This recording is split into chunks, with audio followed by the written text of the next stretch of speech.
You took your time. Sorry, I bumped into the Traveler and Charlotte en route, and we ended up chatting for a while. It's been a while, Lynette! We're working as Lyney's temporary assistants in the investigation of the Phantom Weasel. Thank you. It's good to have you helping. So, what's the situation? Have you seen Gemma? Nope. I've been here a while, and she still hasn't shown up. How bizarre. Maybe it was bad intel. Well, we won't get anywhere by standing around waiting. Traveler, Paimon, let's go ask around.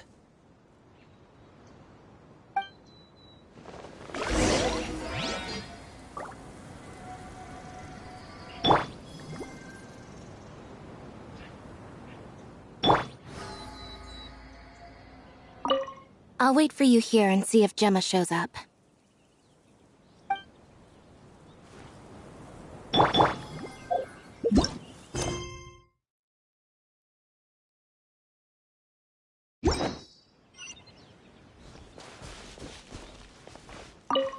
A lot of people here today, huh?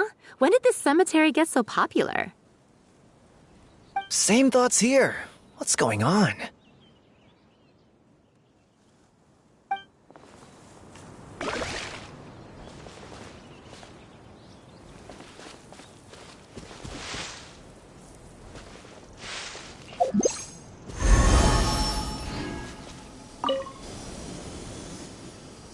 Excuse me, good sir. Do you by any chance know a Gemma? Gemma? You mean Caesar's fiancé? Sure I do. What's this about? I'm just trying to get a hold of her because I need her help with something. I heard she comes here a lot.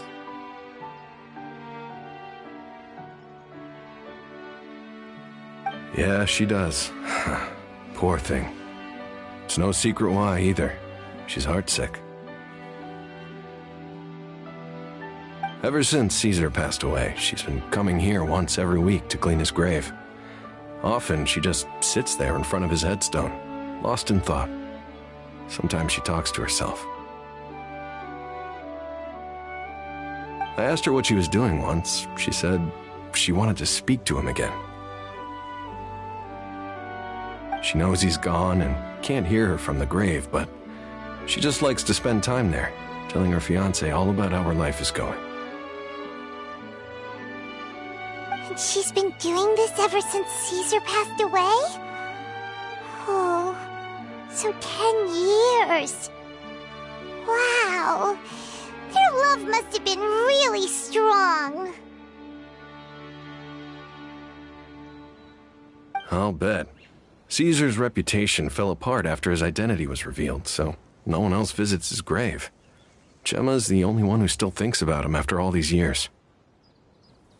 I don't know if the mind lives on in the waters after death, but if it does, I'm sure Caesar must be grateful to have someone who remembers him fondly. If I'm honest, I think this is all so unfair to poor Gemma. Her fiancé was a low-life crook. He doesn't deserve someone like her. Anyway, all of that said, she's running later than usual today. Normally, she'd be sitting in front of his grave by now. I wonder if she's okay. Well, that's everything I know, I'm afraid. You might have more luck asking some other people. All right, well, thanks for sharing all of this with us. We'll keep asking around. You're welcome. I just hope she'll be able to move on one day.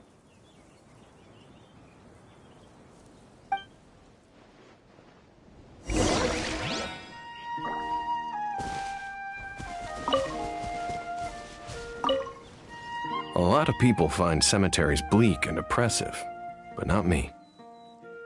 I find the silence gives me a sense of peace, and something about being in the presence of the dead and buried sort of puts all of life's woes in perspective.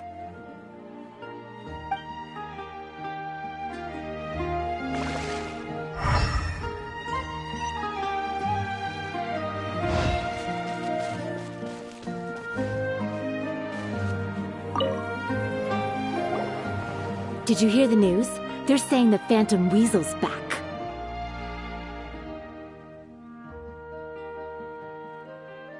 You're kidding. Wait, isn't he dead? I don't know anymore. All sorts of news flying around nowadays. I can never tell what's true and what isn't. But what if, just hypothetically, I mean, what if this weasel's the real deal and Caesar was framed? Called it. Seriously, 10 years ago, on the day it all went down, I said to myself, you know what? This guy's been set up. The Caesar I knew was a good guy. He gave balloons to children on the street, for Pete's sake. What, are we supposed to believe that he was a balloon thief or something? Give me a break. Oh, please. Weren't you the one cursing his name to high heaven when the police announced the news? You were all, oh, that gosh darn lousy son of a, oh, you think you know a guy, or words to that effect. Wait, did I say that? I don't seem to recall.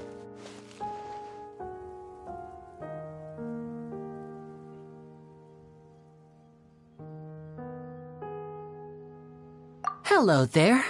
Sorry for disturbing you, but I couldn't help but notice you were discussing the Phantom Weasel. We're actually quite interested in this topic as well, but we're struggling to get to the bottom of it.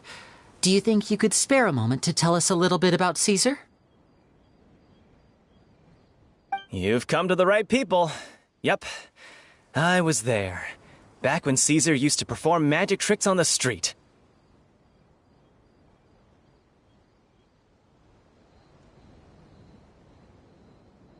He was a great magician. The best trick I ever saw him do was pop a transparent balloon, only for a whole bunch of doves to fly out from the inside.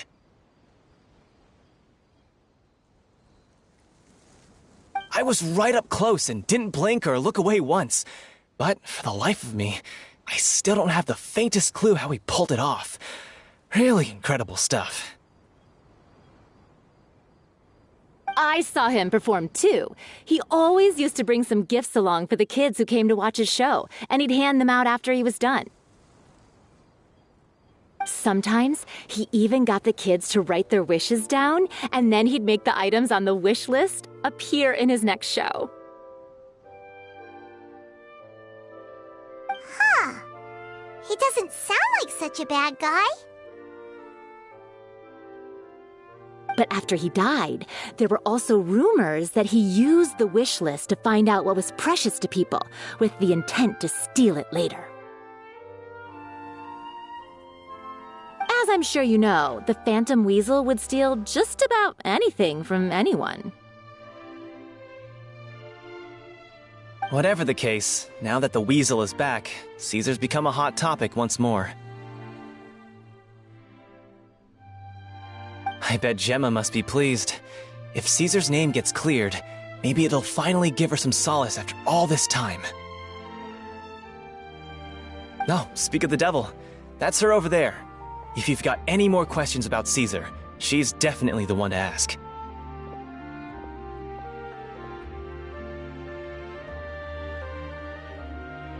So that's Gemma. Is it just Paimon, or does it look like something's wrong? Wait, it looks like she's injured. Come on, let's see if she's okay.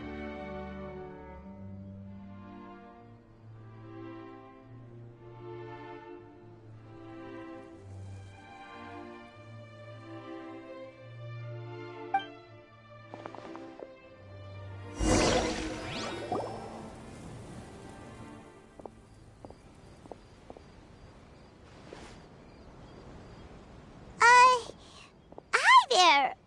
You're Gemma, right?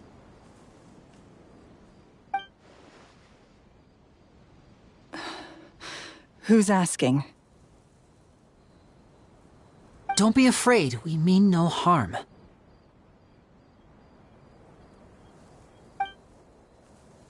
It looks like you're injured. How bad is it? Thanks for your concern, but you didn't answer my question. Who are you, and what do you want with me? My name is Lyney, and this is my sister Lynette.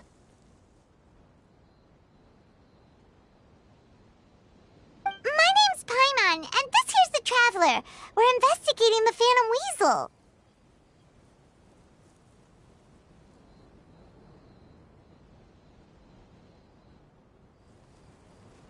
The Weasel posted a warning letter this morning. If he still lives, that means that Caesar was falsely accused. You knew Caesar better than anyone else.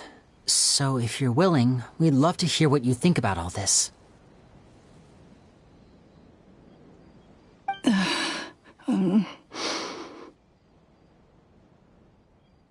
I promise you can trust us. We won't hurt you. In fact, we'll do all we can to keep you safe.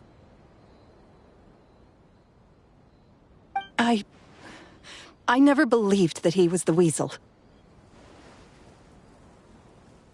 Huh. I suspected as much. Okay, so going back 10 years, do you remember anything strange in the weeks leading up to the accident? Did Caesar have a falling out with anyone, for instance? No, not that I know of.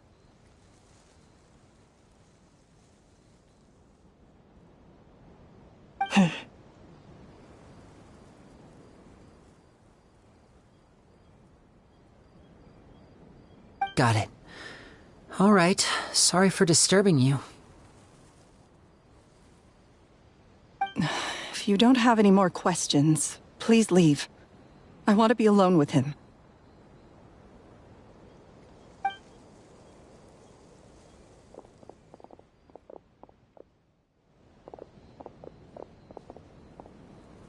Judging by the look on her face, there's definitely something fishy about her. She's lying. She definitely knows something.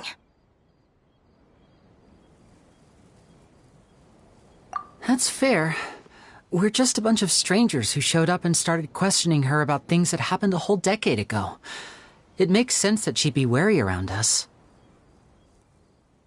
In any case, I doubt we'll get any further here, so let's call it a day. Meet me outside Hotel de Boer tomorrow, and then we'll start the next step of our plan.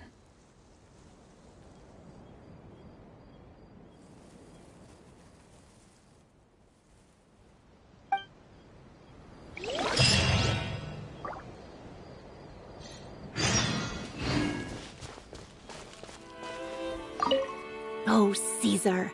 Were you or weren't you the Phantom Weasel?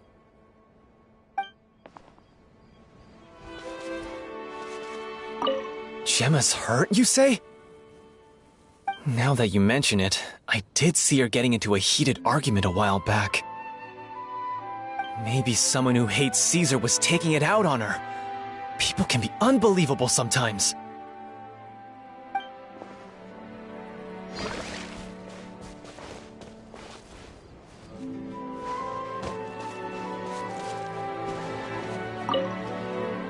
A lot of people find cemeteries bleak and oppressive, but not me. I find the silence gives me a sense of peace, and something about being in the presence of the dead and buried.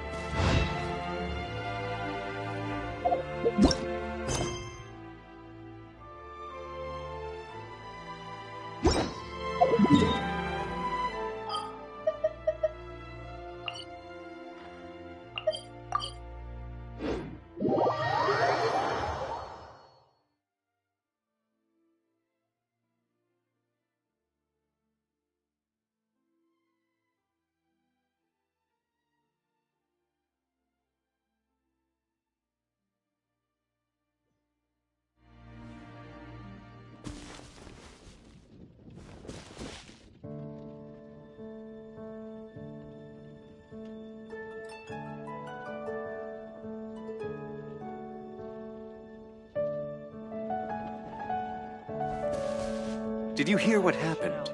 It's the Academia.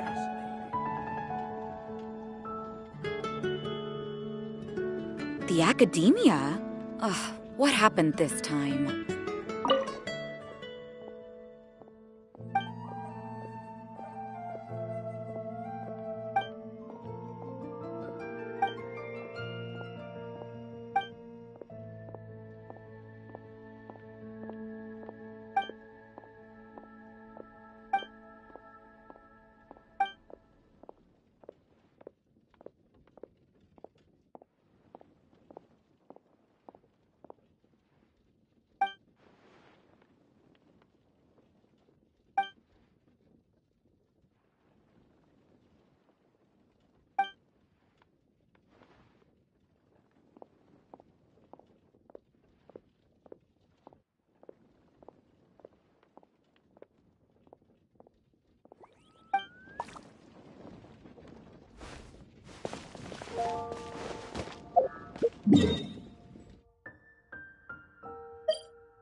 I wonder how long it would...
Ad Astra Abyssosk. Welcome to the Adventurers Guild.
Stay close and you will live.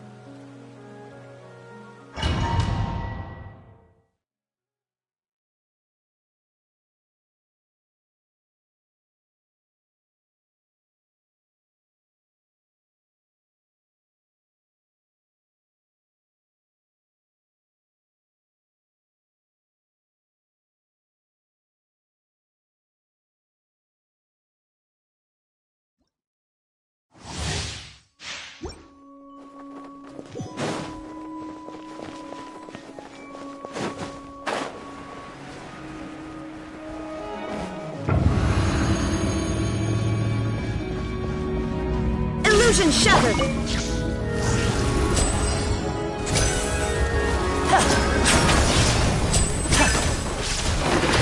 Step right up! Here! Now you shall perish!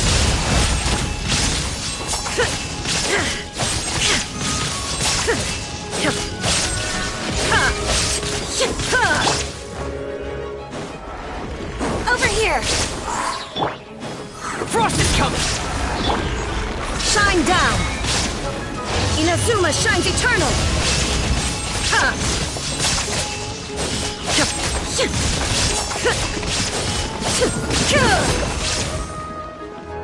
Illusion shattered!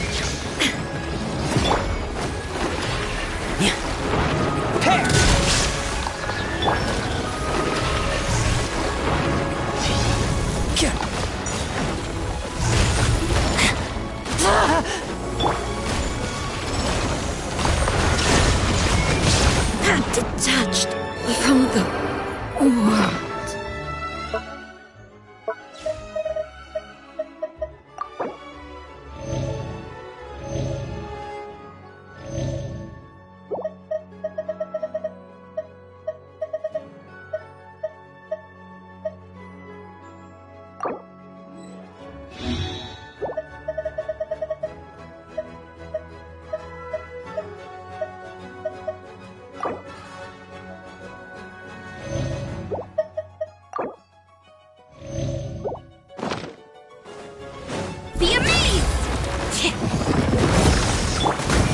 Getting gear! Going under! Pair! Frost is coming! Getting gear!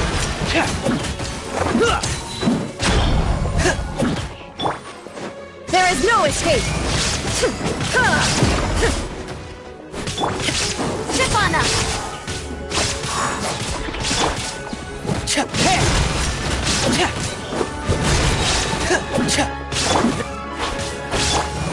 Shine down! And voila!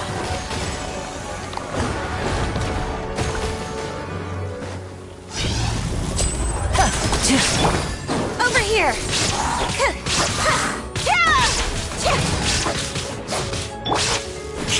There is no escape!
We'll need a strategy.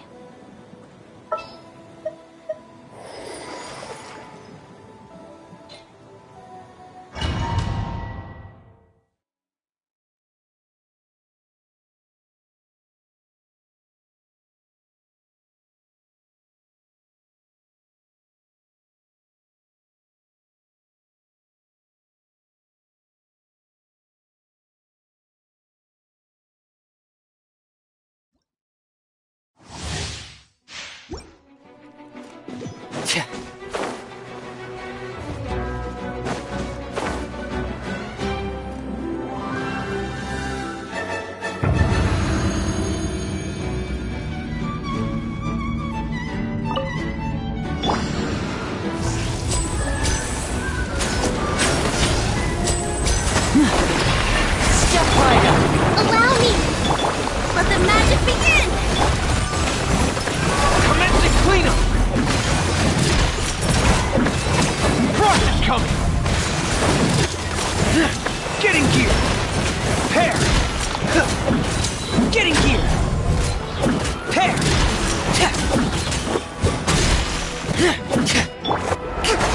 Hold the line! Chipana! Stay calm. Let's get this show on the road.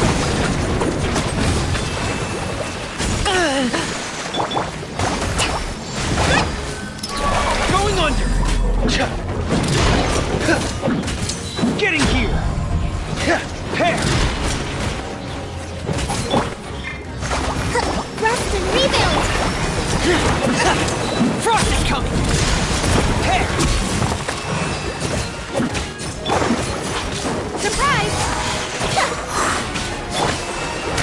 Now disappear!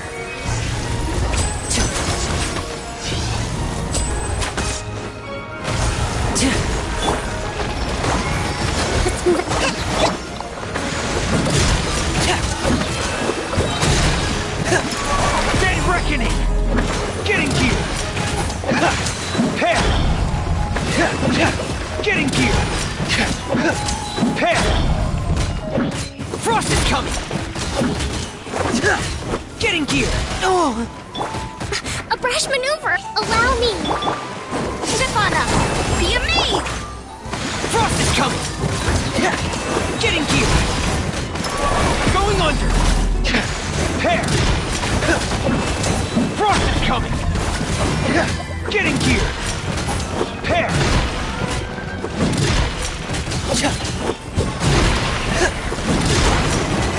Frost is coming! Rest and revamp! Over here! Step right up!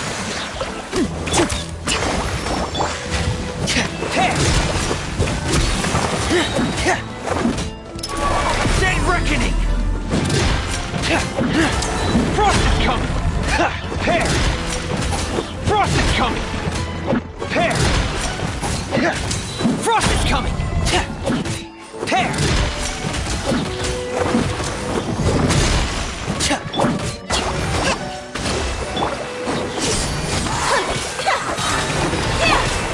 And voila!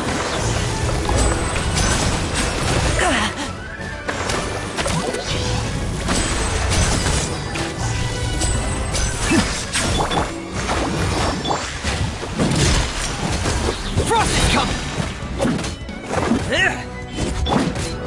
Allow me!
and rebuild! Going under! Getting geared! Prepare!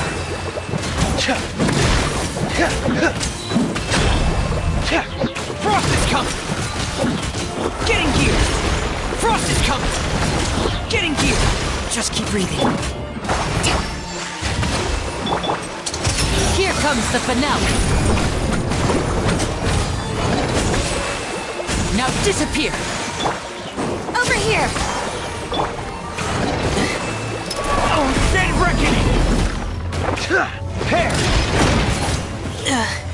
No home to return to.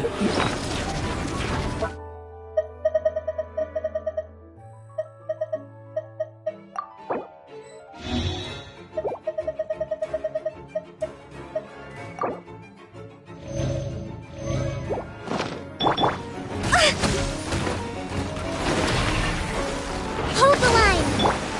Nirvana! Yeah! Cue the spotlight!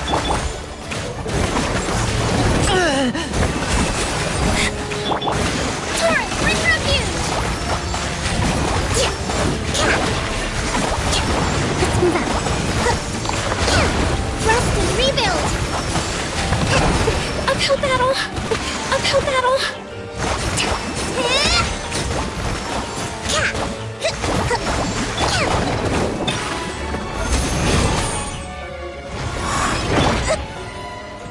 Getting geared!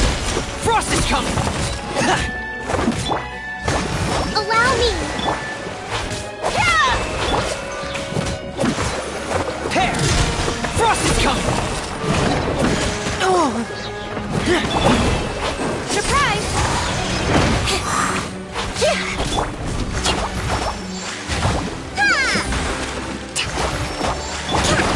Prepare! Getting geared! Nirvana! Rest and rebuild!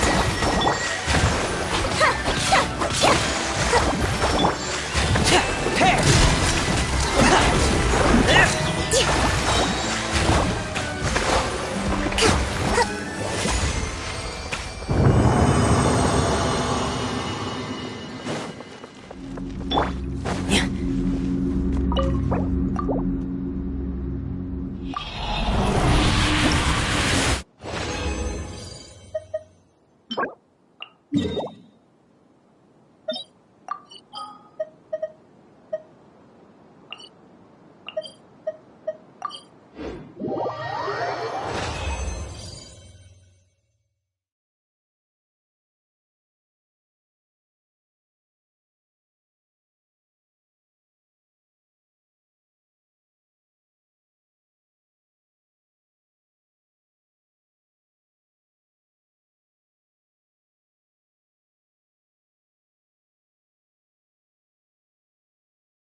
All right, amuse me.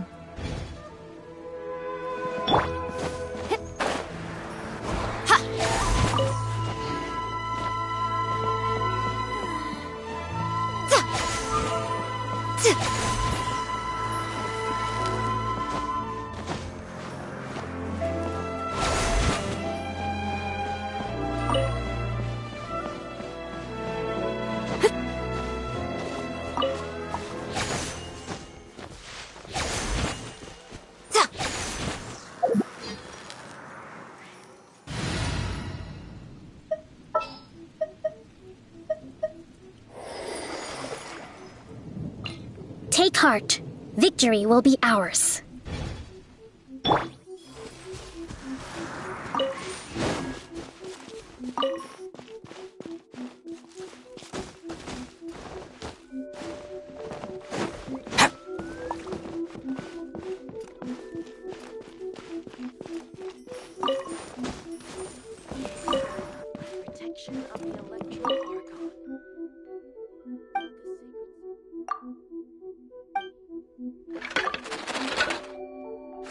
See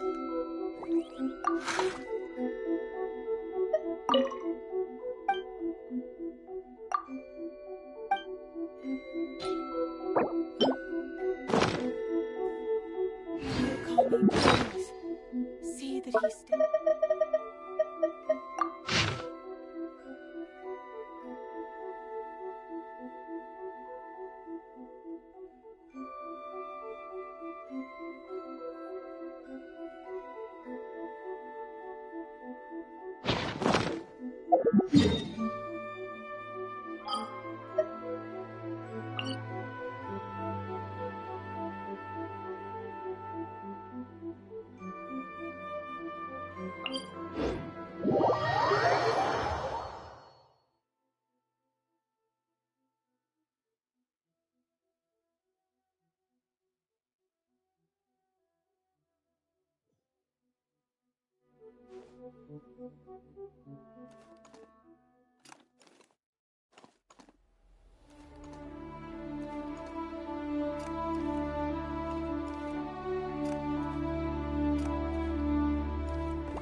Frost is coming!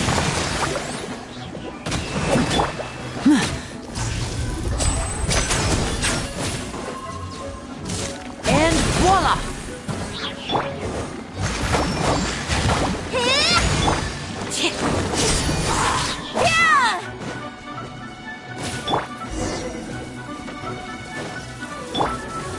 Getting here!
Let the magic begin!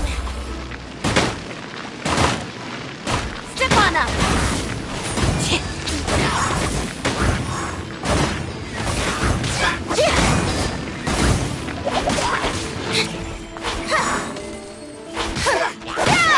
Surprise!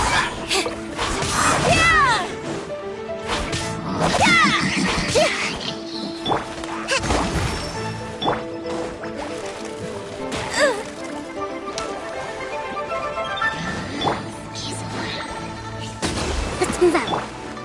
Frost is coming! Here!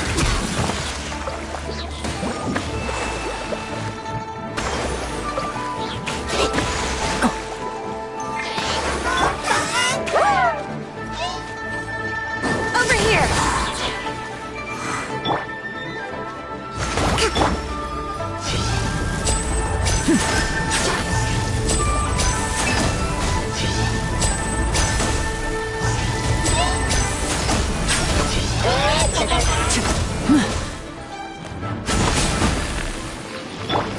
Hold the line!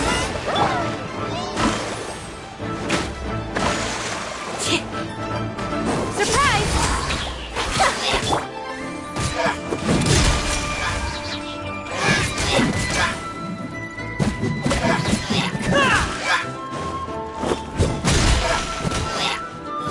Frost is coming!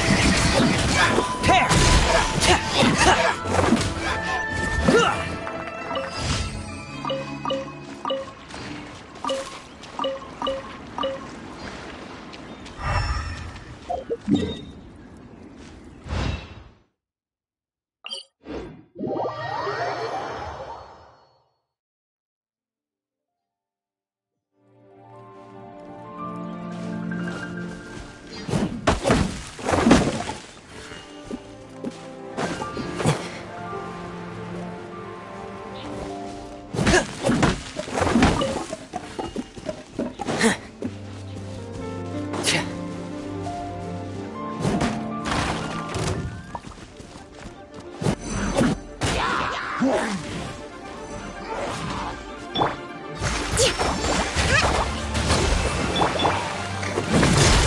Getting gear!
Allow me!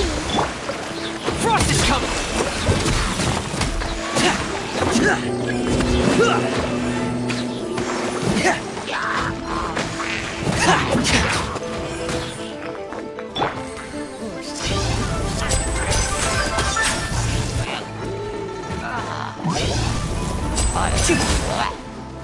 Now disappear!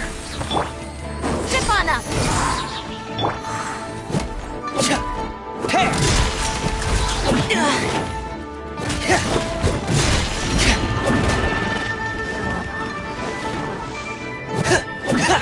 Frost is coming!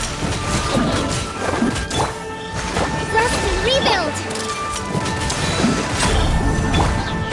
Surprise!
It's easy to fix a machine when you know how it's built and how it works.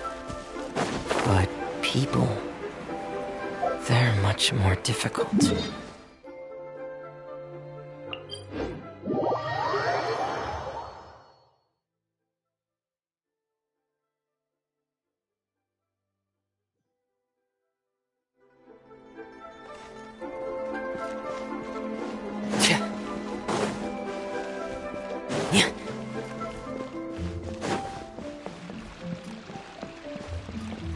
Ad Astra Abyssosk. Welcome to the Adventurers Guild. Thank you for completing today's commissions. Here is your reward.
Please, no!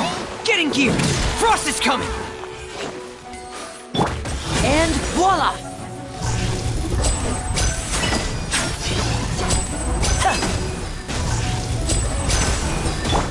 Pair! Over here! Get in gear!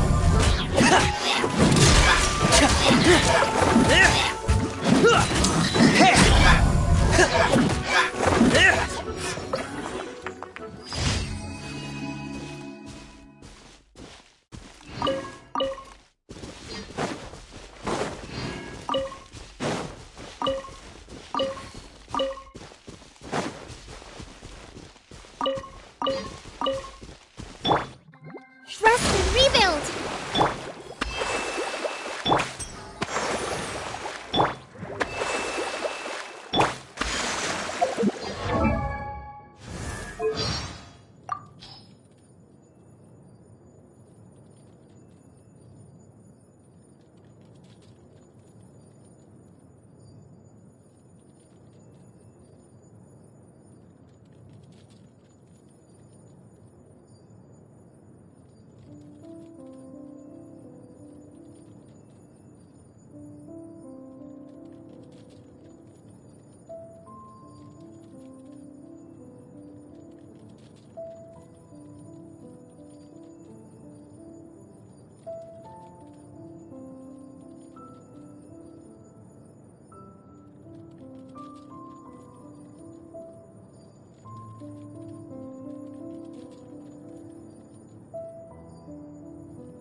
My past? If you promise not to look at me, or you'll let me wear my diving helmet, maybe then I could try to tell you a little more. Personality's one part of it, but the bigger reason is that I've been avoiding my past for so long now, it might be hard to talk about.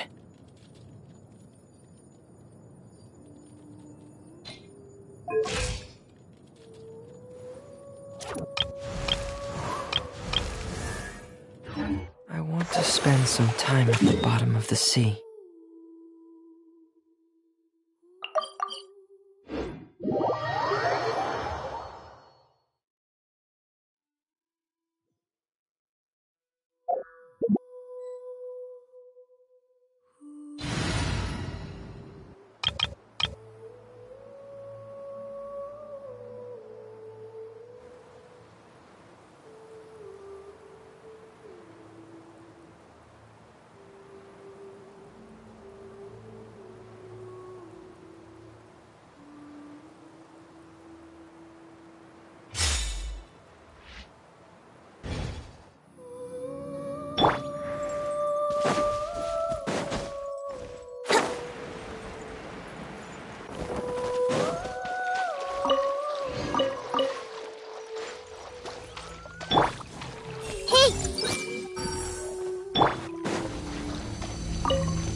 Illusion shattered!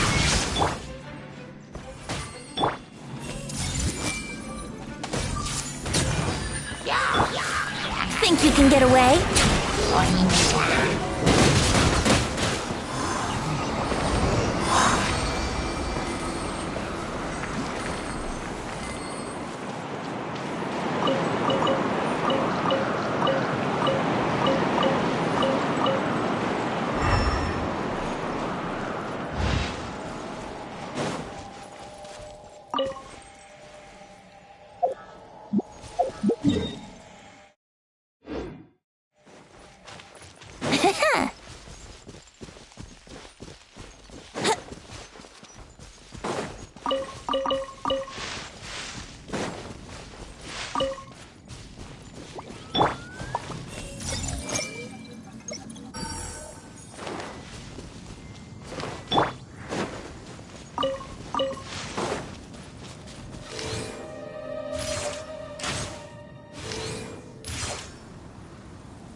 Let's play!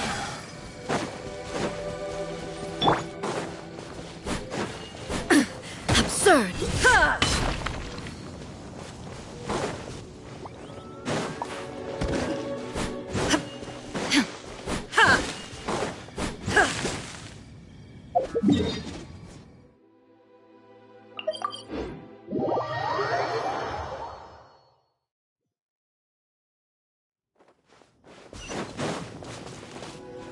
There is no escape! Yahoo! I see everything!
gliding be faster?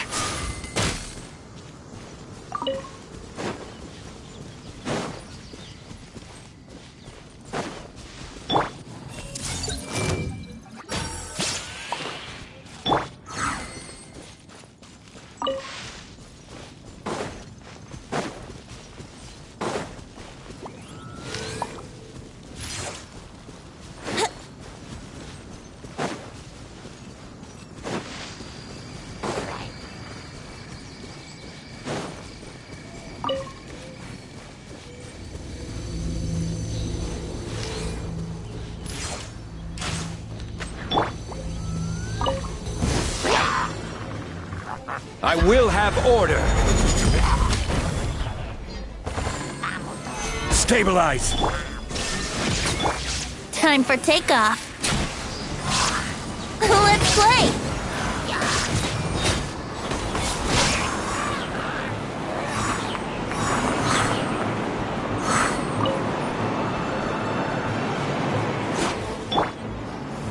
Gather!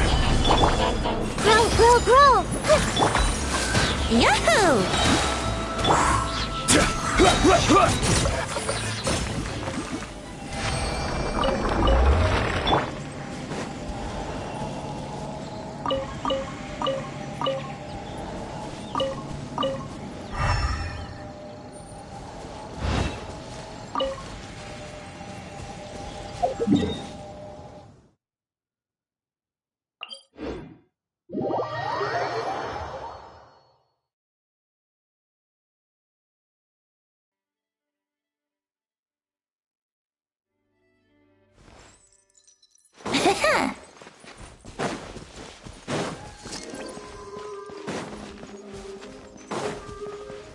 Let's wait till the snow gets heavier and have a snowball fight.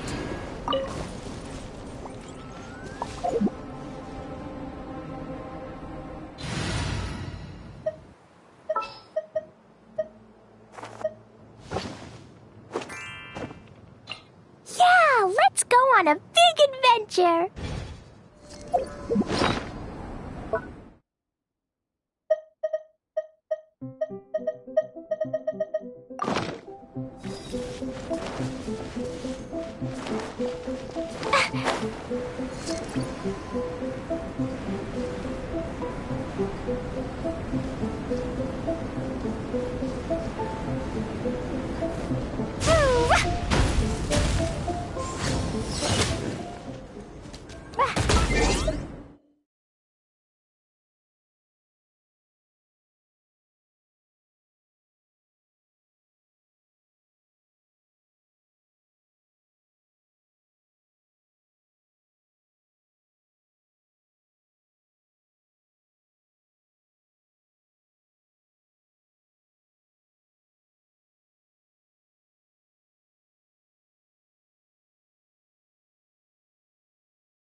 Stabilize! Shine down! Now you shall perish!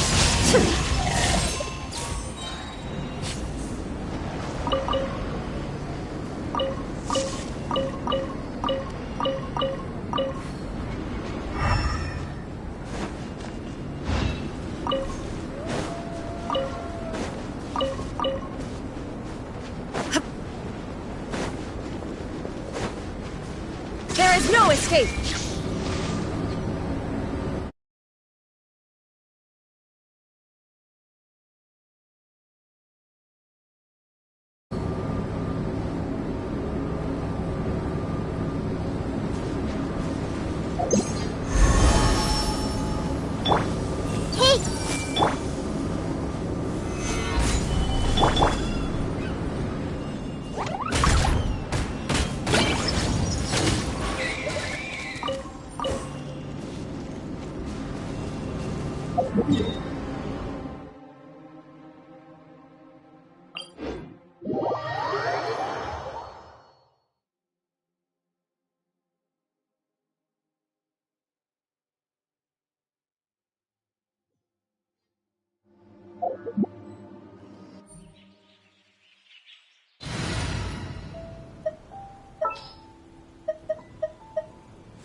Give me a moment to compose myself.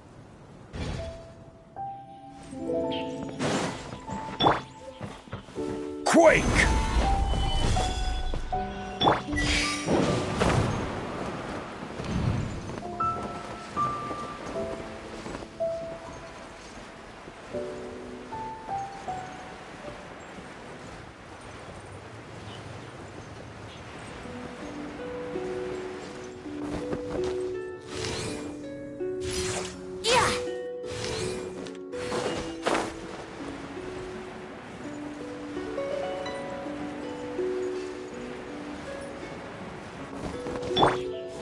I see everything.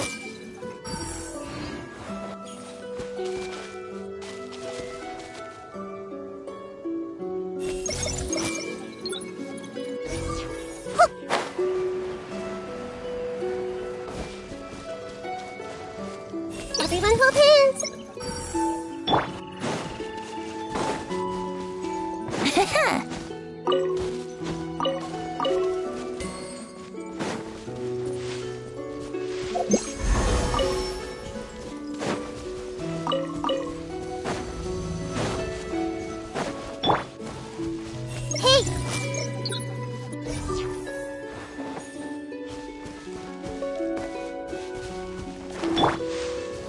Gather!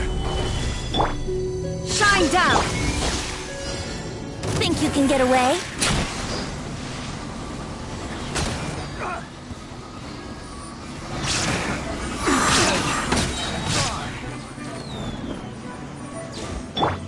Everyone hold hands. Become sick. The wrong test subject.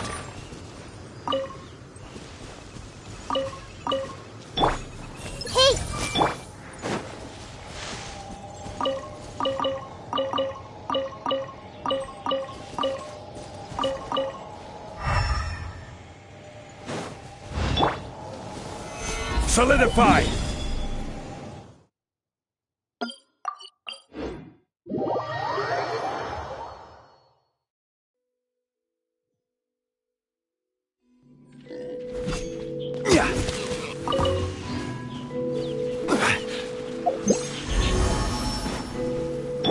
I see everything.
Stabilize!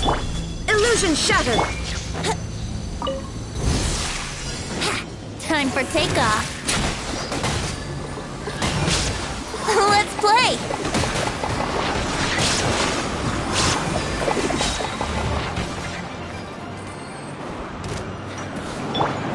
I see everything!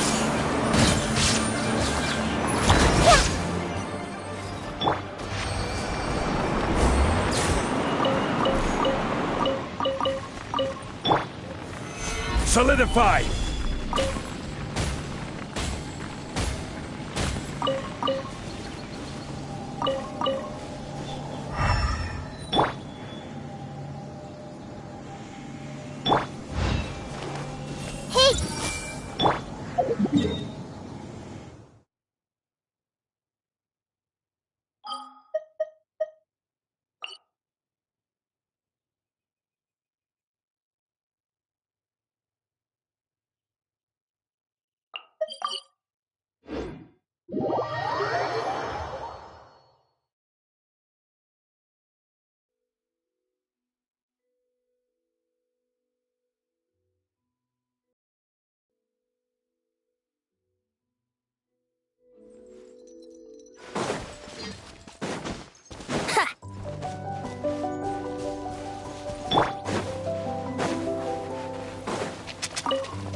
Stabilize!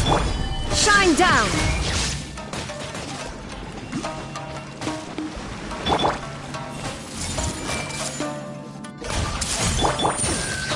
Here we go!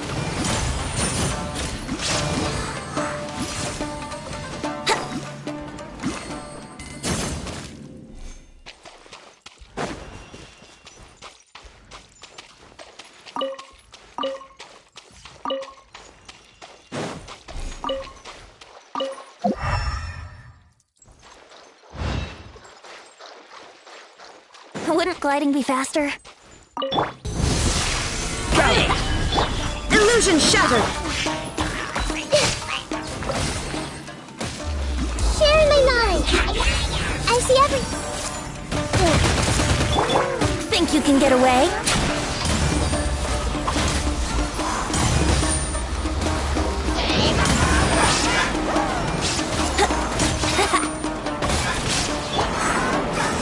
Solidify! Hey!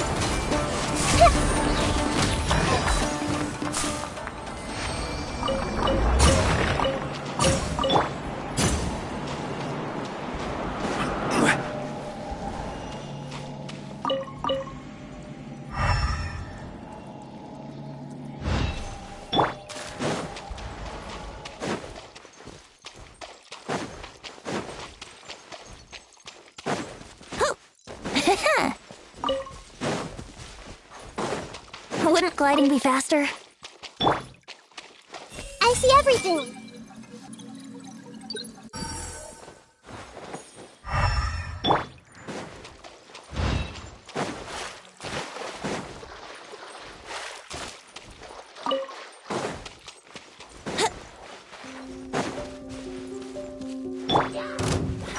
Gather! There is no escape! Everyone hold hands!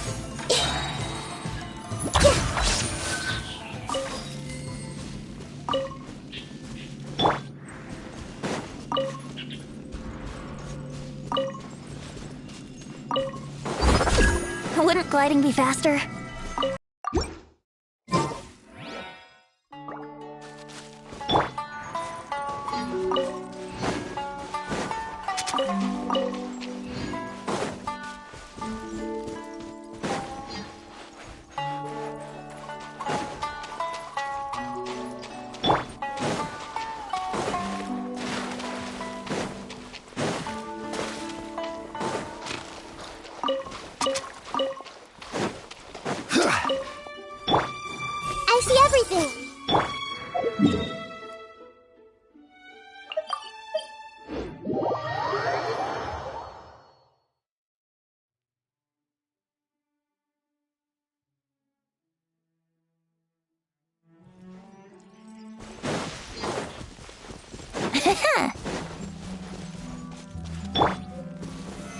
Solidify!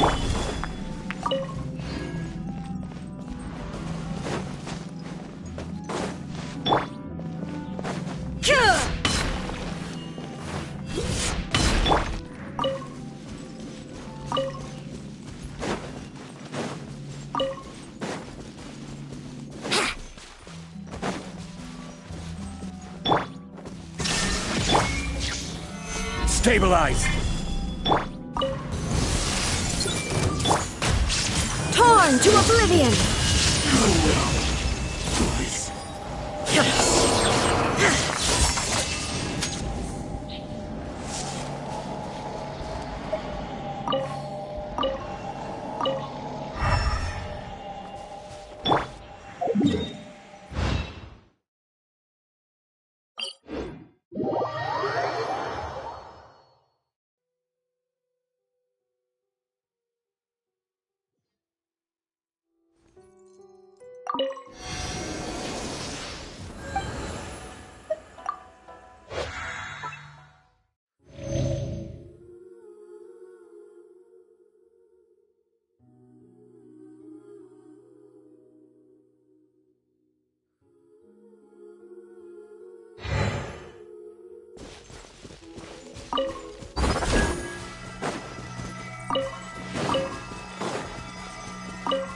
Wouldn't gliding be faster? Hey!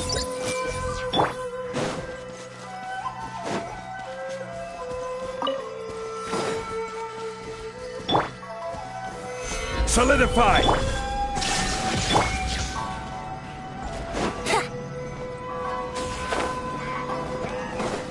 Time for takeoff.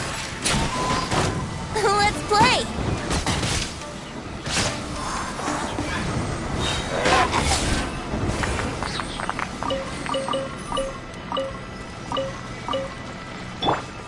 Everyone hold hands!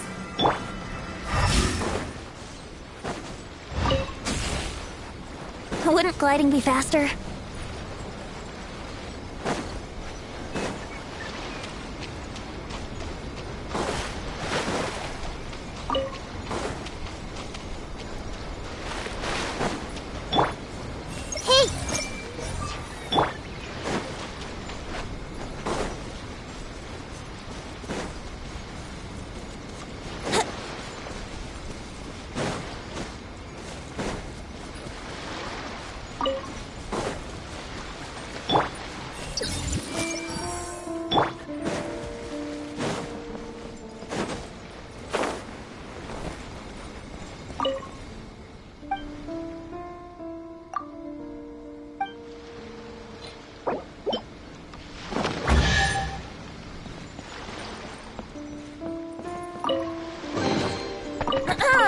Have you heard the ballad of the treasure chest?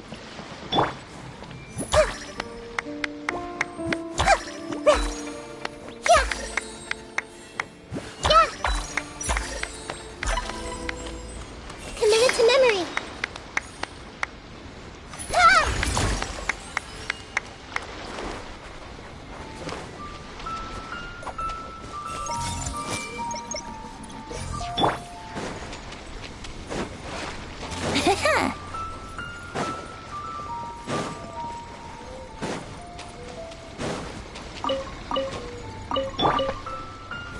Stabilize!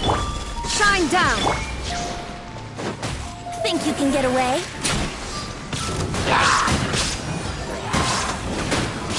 Yeah! Wouldn't gliding be faster?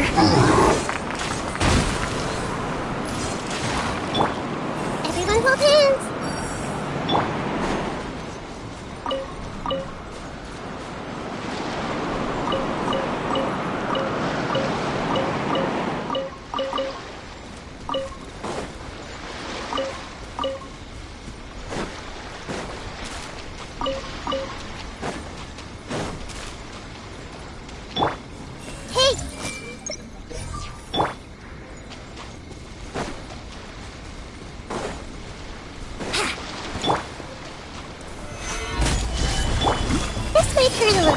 Yahoo! I'm ready! There is no escape! Cut down like this.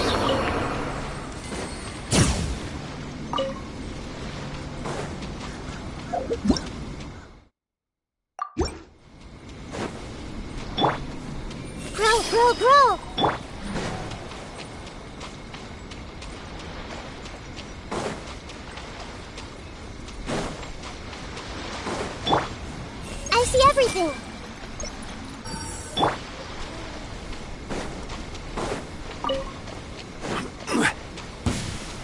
Let's get down to business! Time for takeoff.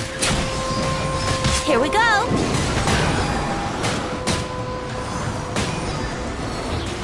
Very...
Let me try. Stabilize! I'm ready!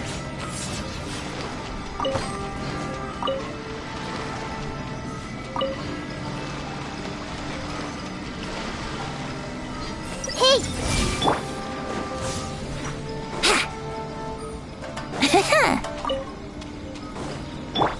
I see everything!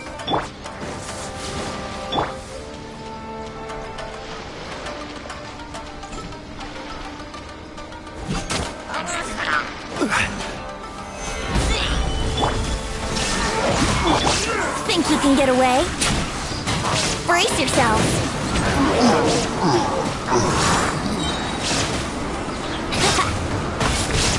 Cut down! Like this.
I see everything.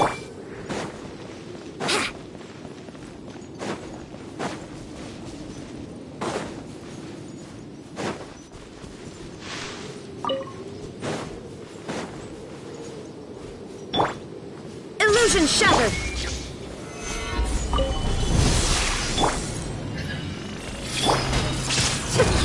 Now you shall perish!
Let me scry.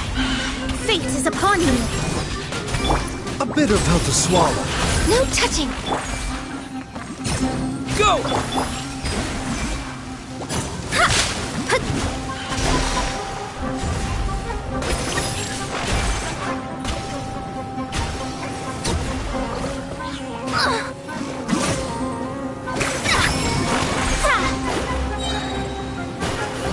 Delve into death. Access denied. The deck you receive.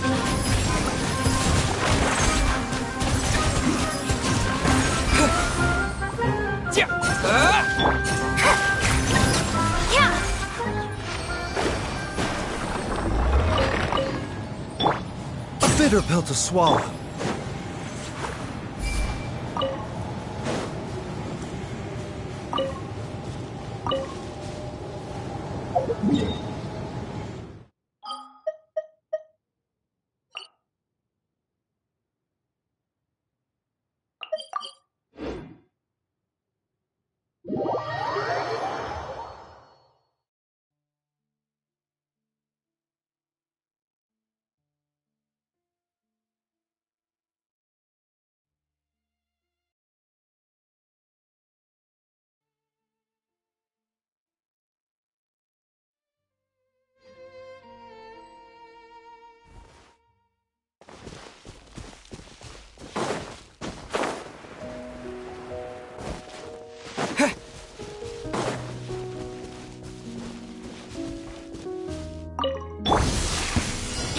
Shadows of fate. Bombs away!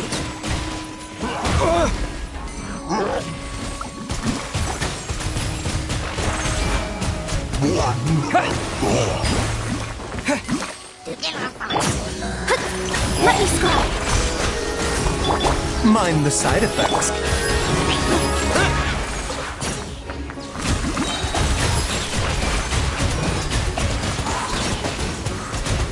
Go!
shadows of fate!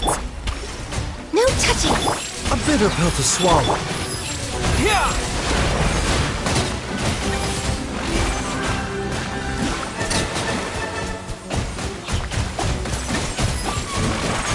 Water jet!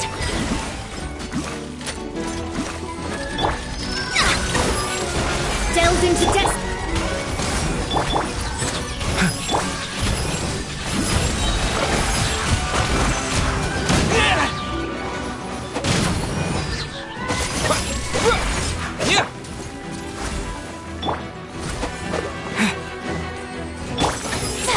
Let me scry. The doctor will see.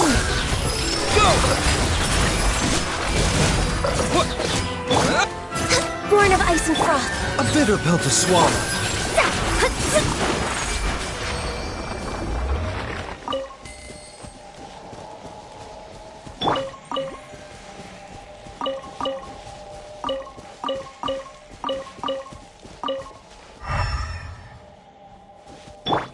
The doctor will see you now.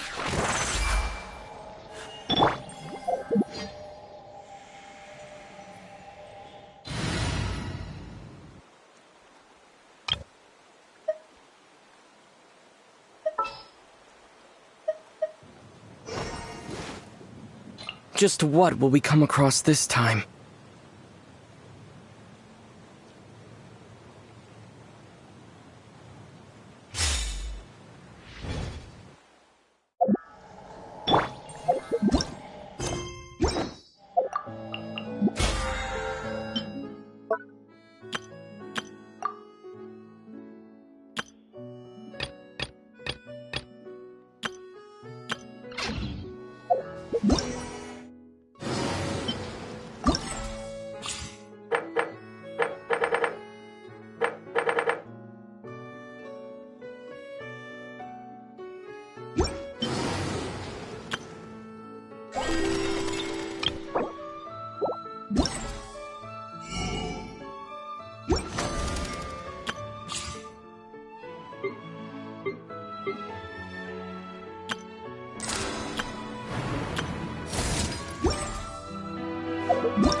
Over here.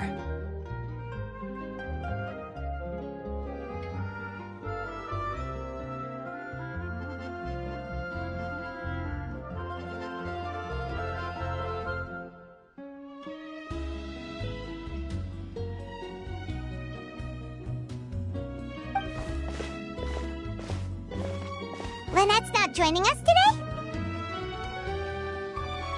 I've had her follow Gemma and see if we can make any inroads with her. They should be at a cafe right now. Still, I don't think that Gemma's likely to open up to us. So, we need a contingency plan.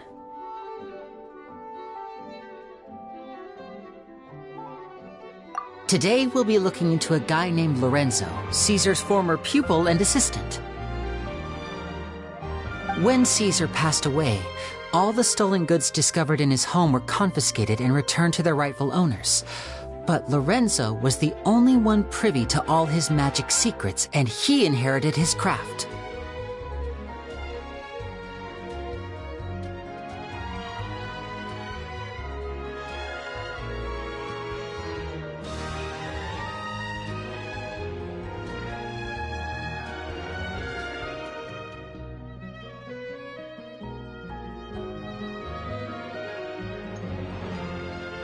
Before long, Lorenzo was the next big magician in town, his fame surpassing even that of his master, and it made him very wealthy.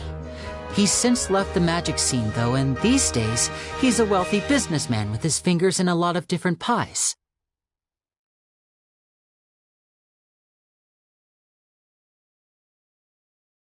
I had to pull a lot of strings, but I managed to get him to agree to a couple of drinks with me. Be warned, though, I hear he's got a hair-triggered temper. We'd best be careful.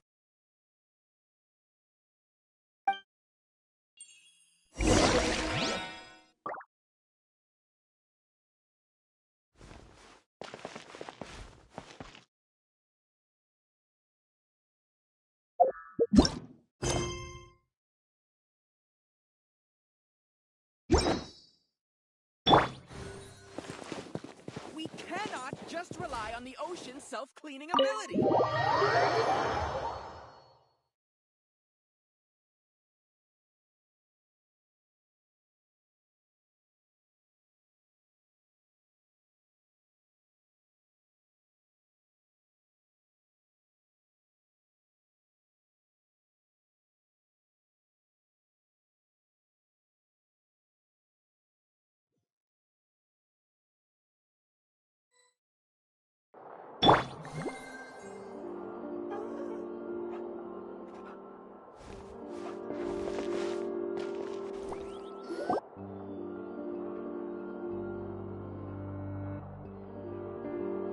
You neglected to mention that you were bringing 2 other people with you.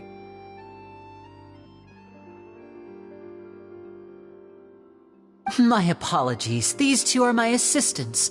When they heard that I was meeting with the former Magic Maestro himself, they begged and pleaded with me to bring them along. And if it's no trouble, a couple of autographs would really make their day.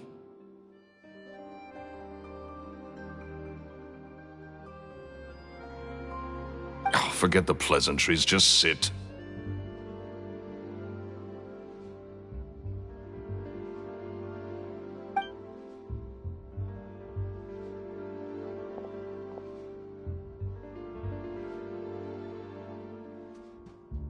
Get a load of this guy.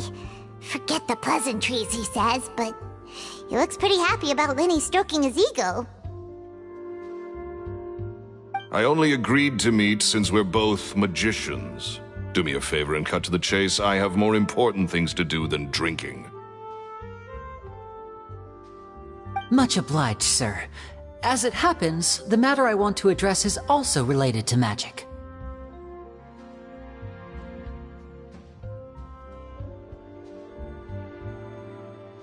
Yesterday morning, a warning letter from the Phantom Weasel appeared on the entrance to the Opera House. He claims to be planning something for the same evening that I'm scheduled to do a magic show there. As such, I believe that I may well be his target.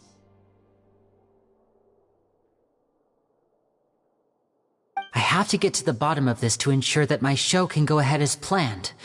Naturally, any investigation into the Weasel starts with a few questions about Caesar, who... What is there to investigate? Caesar was the Weasel and he's been dead for 10 years. So what if some sick creep thought it'd be funny to write a warning letter? It changes nothing. Are you trying to tell me you actually bought it? Please, sir, no need to get so worked up. I do concede that a copycat is but one possibility.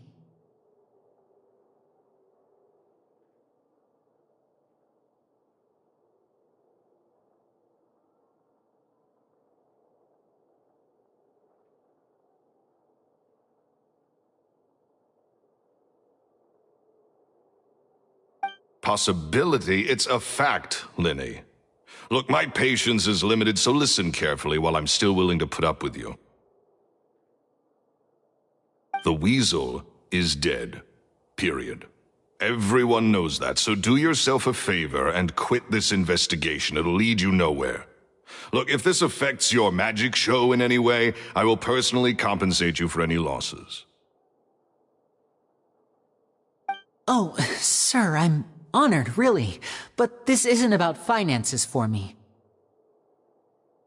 My pride as a magician is what's at stake here, Lorenzo. Copycat or not, this person has thrown me the gauntlet, and I must meet their challenge head on. Your pride? Don't mince words with me, boy. Just tell me, what exactly are you seeking to do? I want to find out the Phantom Weasel's true identity. I have to know for myself what really happened 10 years ago. What would that accomplish? And what do the events of 10 years ago have to do with you, anyway? Look, you of all people should know that a magician never reveals their secrets. And in any case, dead men don't talk. So if you really care about your magician's pride, then you'll forget about Caesar and move on. Uh-oh. This is getting awkward. Renzo? Is that? Oh, it is you! I know that big, booming voice anywhere. What's up, my man? Want to grab a drink with me?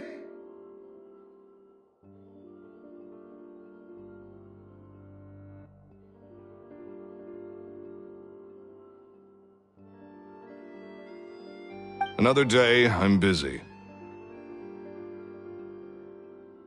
Oh, come on! You can't be all business all the time. You know what they say? Live fast, die young. You gotta learn how to kick back and relax once in a while. If I wanted your life advice, I'd ask for it. Now get out of my face and go be drunk somewhere else. Sorry, my good sir. I don't believe I've had the pleasure. Oh, hey! Edmondo. He and I are business pals. We worked together a bunch of times. This is your first time meeting him? Oh, he's always like this. Foul-mouthed and hard-nosed. Never heard a kind word out of this guy the whole time I've known him. And he wonders why he can't get a girlfriend, despite being, what, pushing 40, 30, something? Anyway, point is, a lot older than when he first got rejected by the girl he was into. And he's still into, from what I hear. Shut up and get out of my face. Another word out of you and you can forget about doing business with me ever again. Do I make myself clear?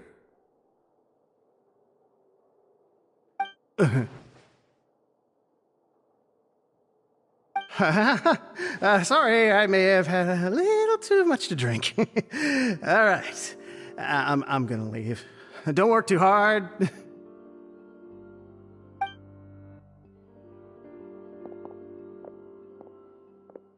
I think it's high time I made a move as well.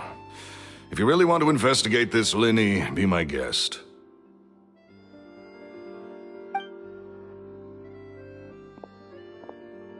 But if nothing good comes of it, don't say I didn't warn you.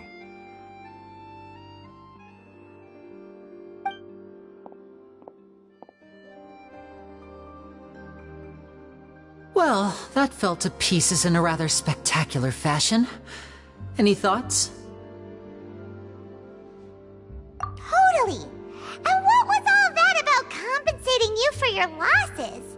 Why would someone you just met make an offer like that? He's gotta be hiding something. And not like Gemma. She was a little suspicious, but this guy's definitely covering something up.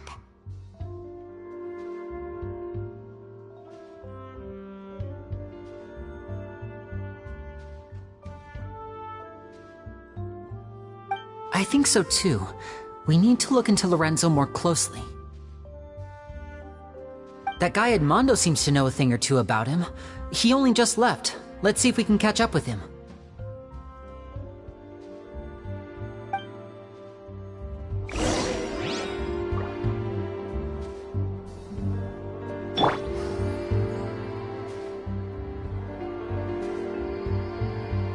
Forget about me.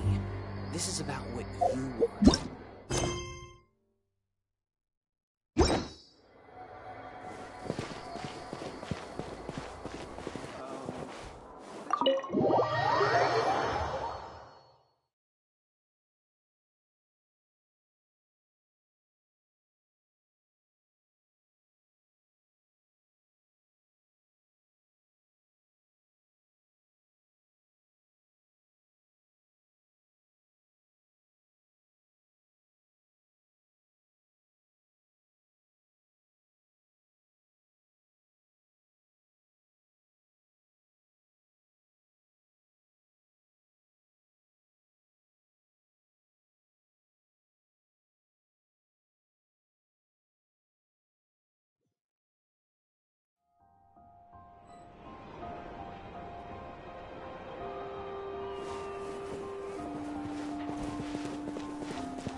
You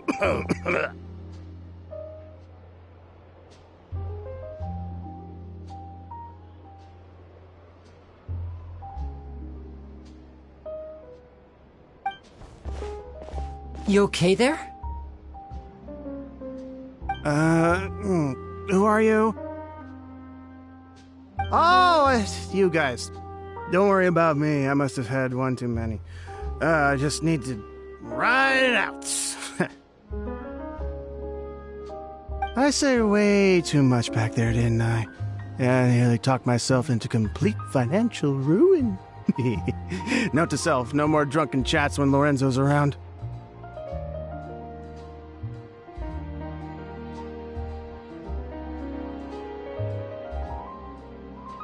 So, he was serious about threatening to cut you off? Ugh, Paimon knew he was a bad egg! Hey! Keep your voice down. Don't go prying into Lorenzo's personal affairs. Bad things happen to people who ask too many questions, or make an enemy out of him.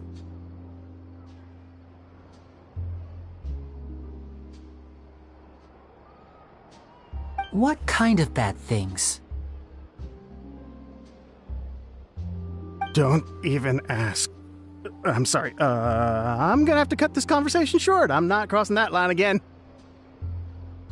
And take it from me, trouble with Lorenzo is one thing you don't need in your life. You saw him flare up back there. I don't know what you said to him, but clearly it touched a nerve.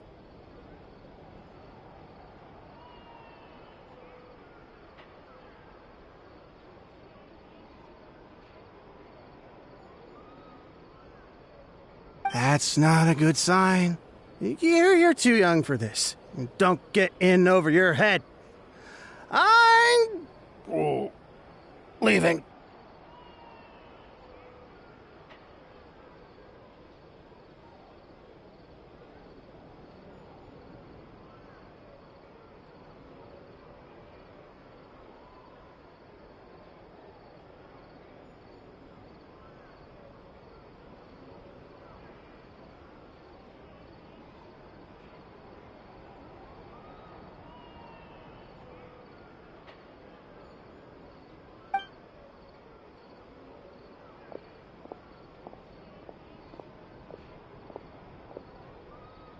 And there he goes. What do we do now, Lyney? Shh. I think we're being watched. Someone was listening in to our whole conversation. Don't say anything and don't look back. Any altercation in the city will attract the guards. We'd better take this elsewhere.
I wonder what my dear sister Lynette is doing right now.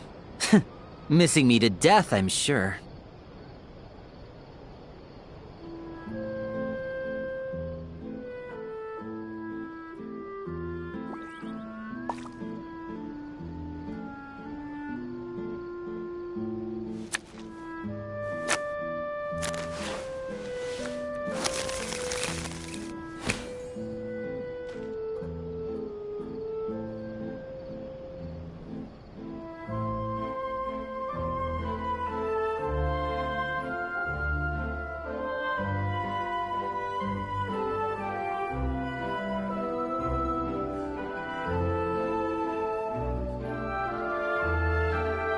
So long as the audience thinks that seeing is believing, there's no limit to the number of tricks I can pull off.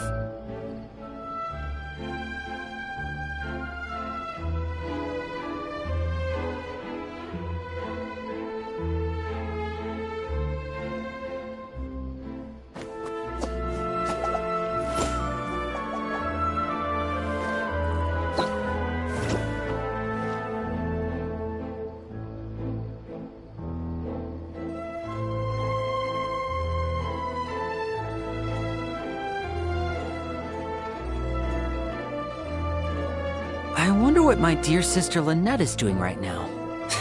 Missing me to death, I'm sure.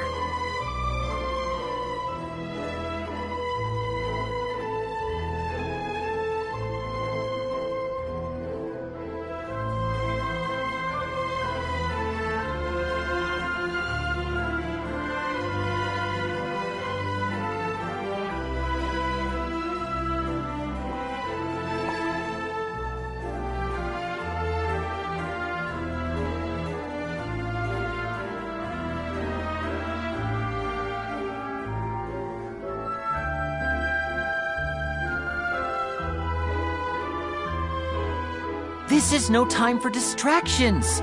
Seriously, you have a great magician standing right here. You don't want to miss the best part, do you?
I wonder what my dear sister Lynette is doing right now.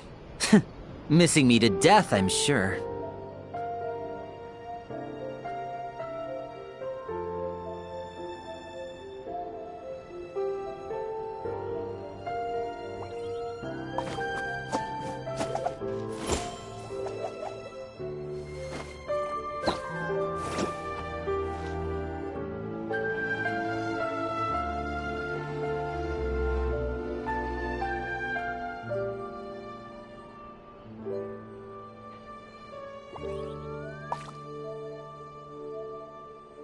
So long as the audience thinks that seeing is believing, there's no limit to the number of tricks I can pull off.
I wonder what my dear sister Lynette is doing right now.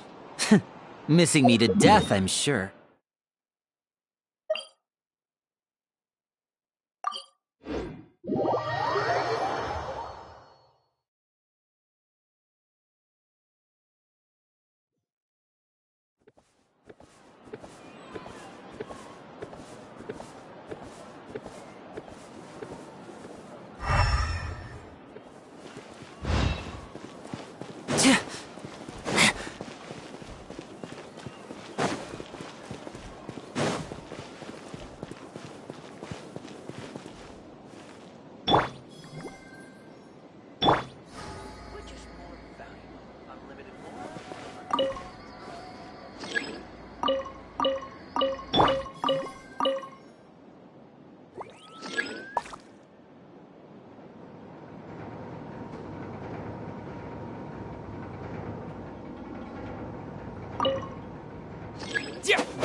Welcome to the court of Fontaine. Please watch your step.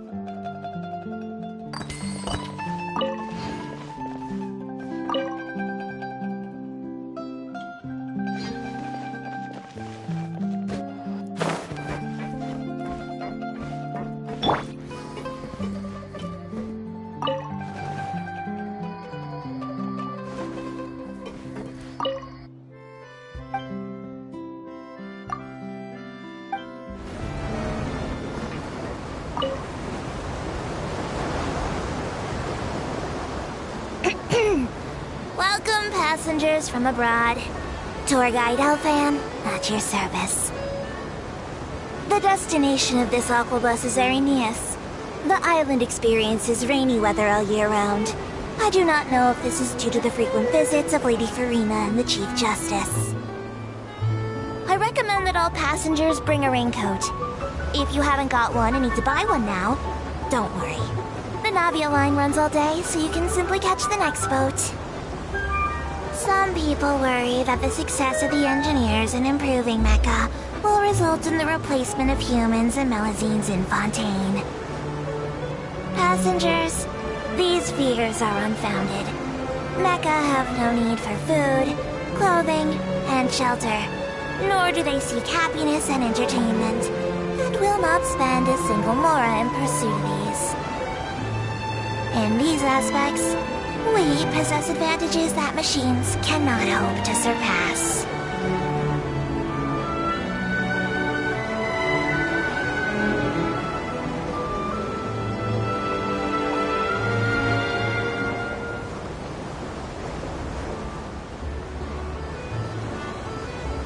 We've arrived right on schedule at Marcotte Station, Aeneas. Please take note that cleanliness expectations are high in this area. Littering is heavily penalized and in some cases may even carry a prison sentence. So, I caution you against eating anything while enjoying the scenery.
You followed us a long way.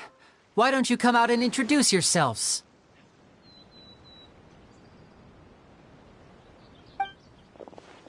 So you're Lyney. And where's your sister? Ain't she with you today?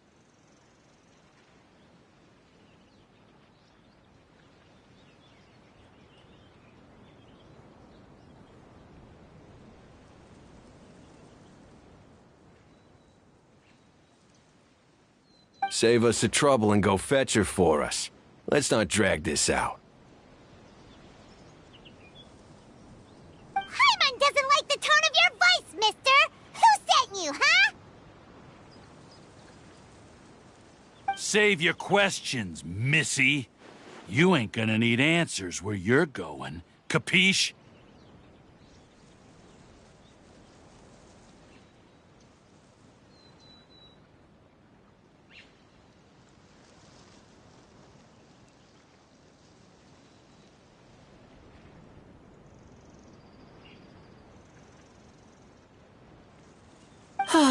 Looks like we can't avoid this fight.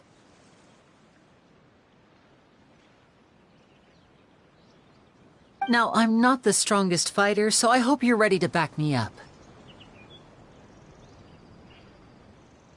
Don't worry, we got this!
Now disappear!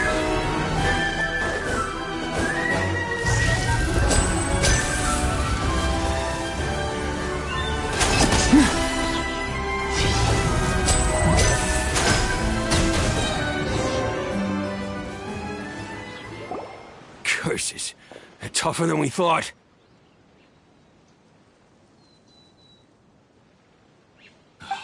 Vision wielders are always trouble. Intimidation ain't gonna work like it did on the lady. Come on, let's scram! Hey, wise guys! We ain't through with you yet! Oh, they got away! Did you catch what they said just before they left? Something about intimidating someone else.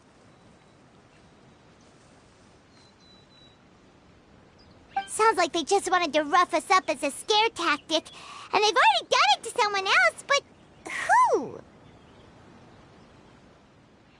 You're right. She was injured when we saw her yesterday, and she acted like she had something to hide. Maybe she was too scared to tell us the truth because those guys had threatened her. Well, if that's the case, she should be more willing to open up to us once she learns that those thugs won't be bothering her anymore. Let's head back to the cafe and see if we can get any information from her.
The bus will be departing now.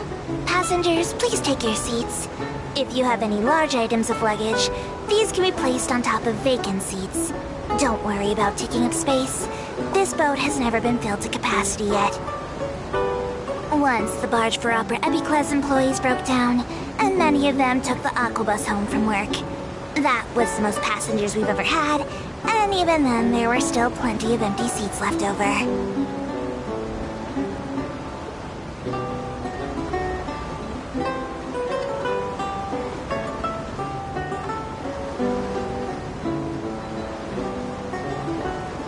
Looking left from your current position, you have possibly the very best view of the Opera Epicles in all of Fontaine.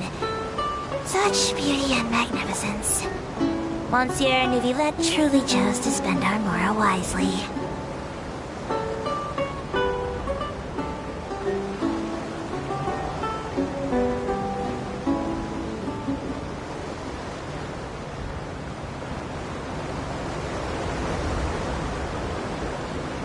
Here we are, back in the stately court of Fontaine.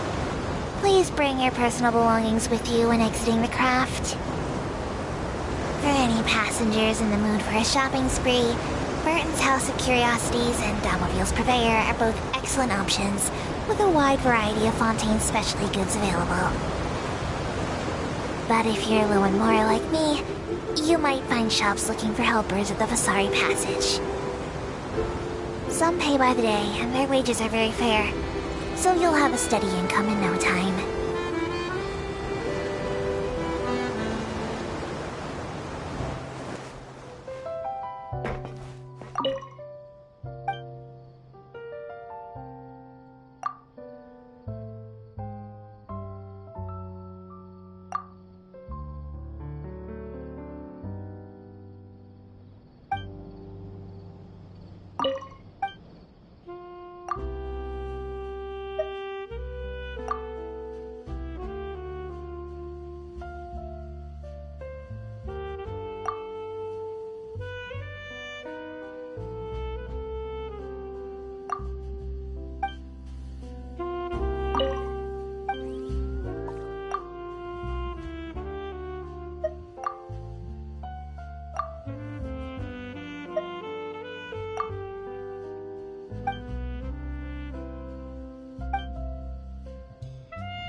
Welcome to the court of Fontaine. Please watch your step.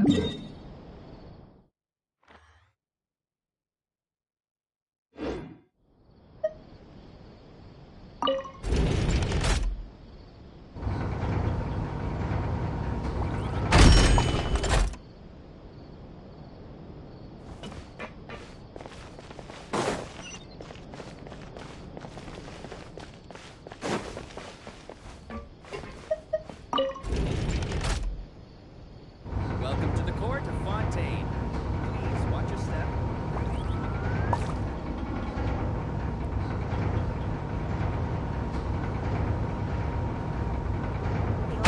Check the Octobus map and schedule for details.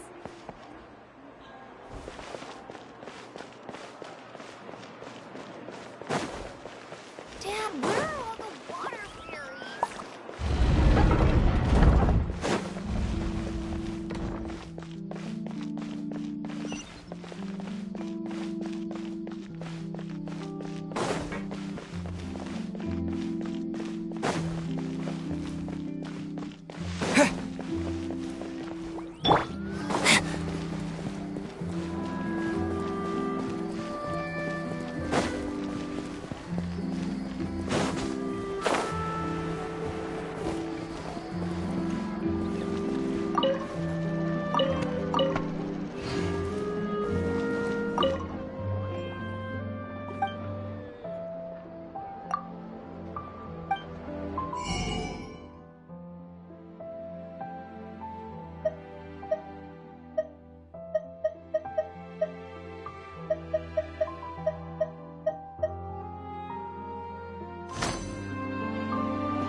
Copy is live.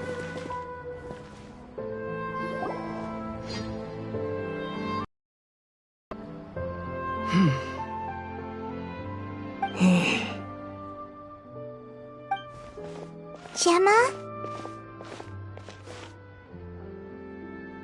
You again. What is it this time?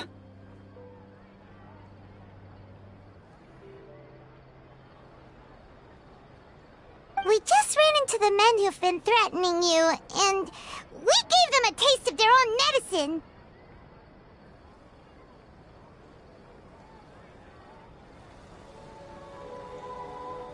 So, you can relax now. We're here to protect you.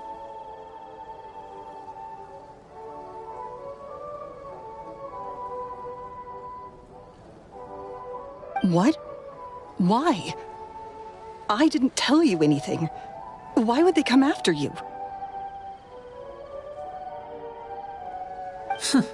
Sounds like they're no strangers to you.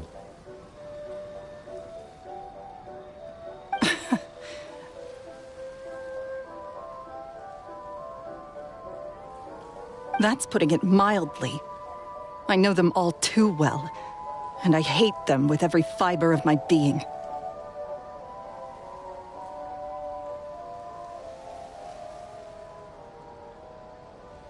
It's been 10 long years, and still every time I try to look into Caesar's death, they show up and warn me not to do anything stupid.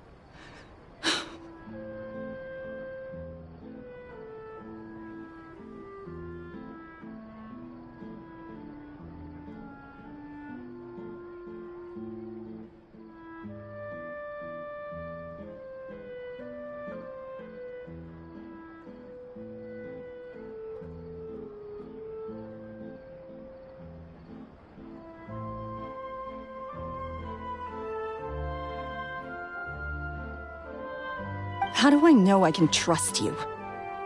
Do you really think you can get to the bottom of it all?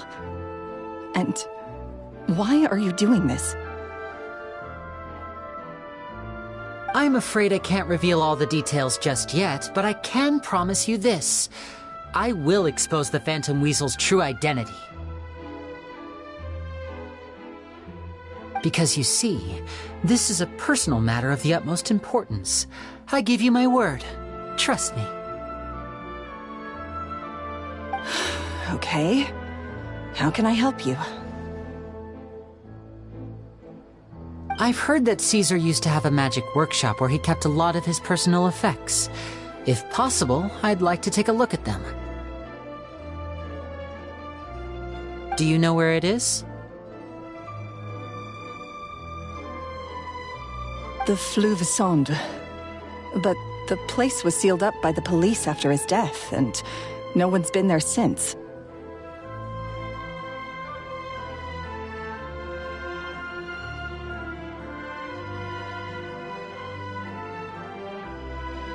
I also know that the Fleuve Sonde is dangerous territory. Lots of hostile groups lurking around. If you're serious about going there, please be careful.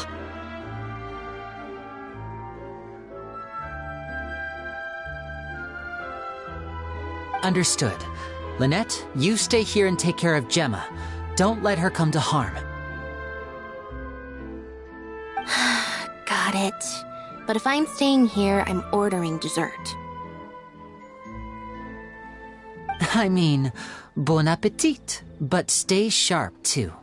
They're likely to come for you while I'm away.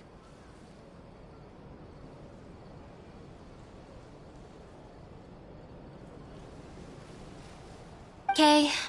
Alright. Power saving mode off. I'll start taking this more seriously now.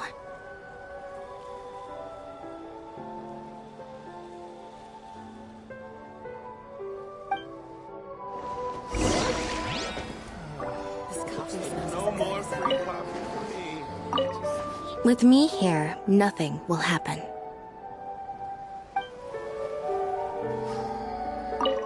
Whatever you do, please be careful.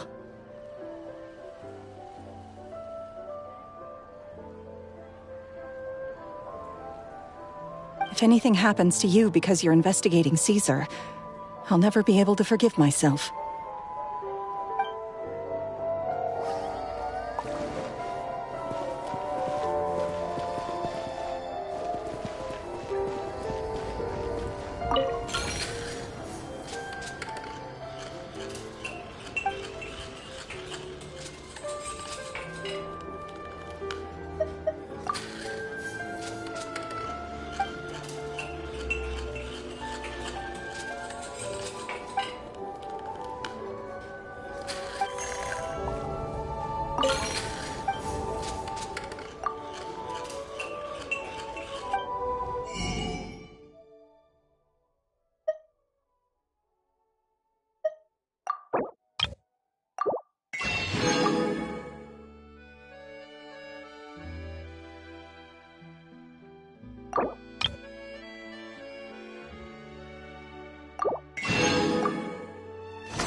If Gemma gave us the right location, then the workshop should be right nearby.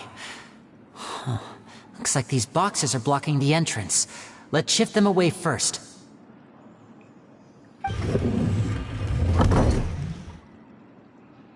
There we go.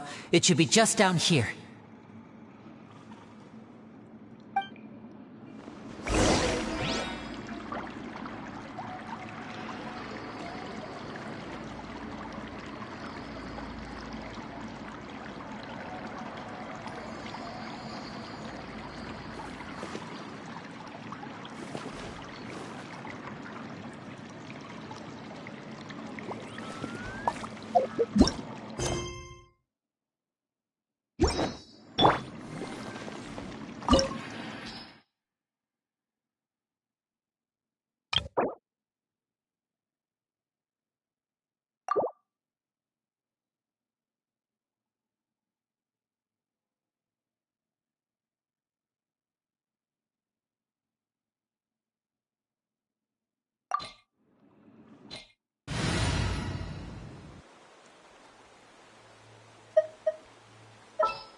We'll need a strategy.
Hopefully this won't take long.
Caesar's workshop. Nothing suspicious here, just normal magic props. Let's head in further.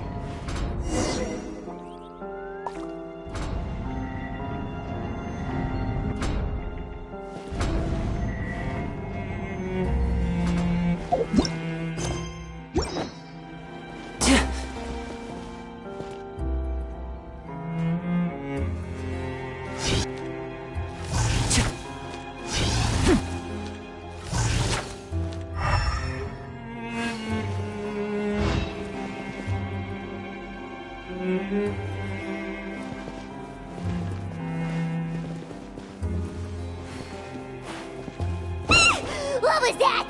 Oh, is this one of Caesar's gadgets?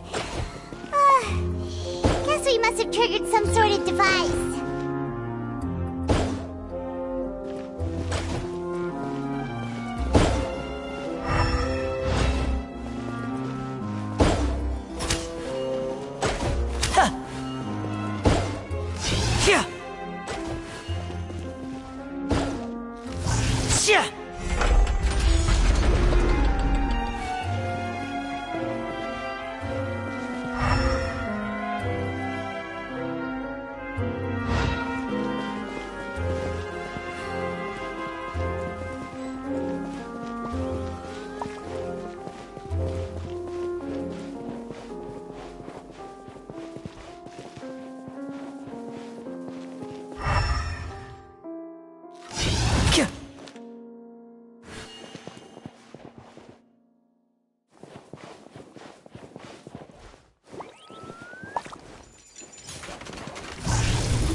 Hold the line!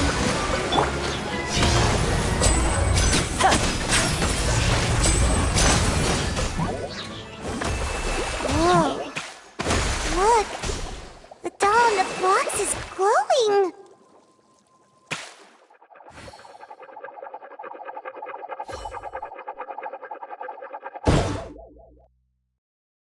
Step right up!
Let's take a closer look.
Looks like we've reached the end of this route. Shall we try a different one?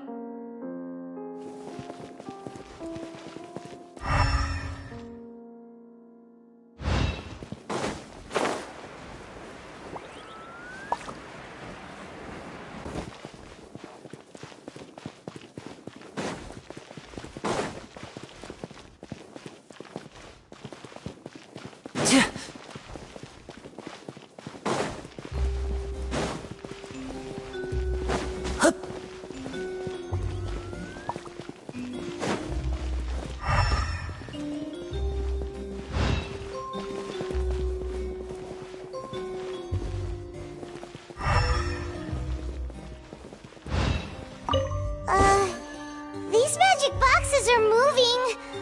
What do we do? One of them looks different from the rest. Let's investigate.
The audience thinks that seeing is believing. There's no limit to the number of tricks I can pull off.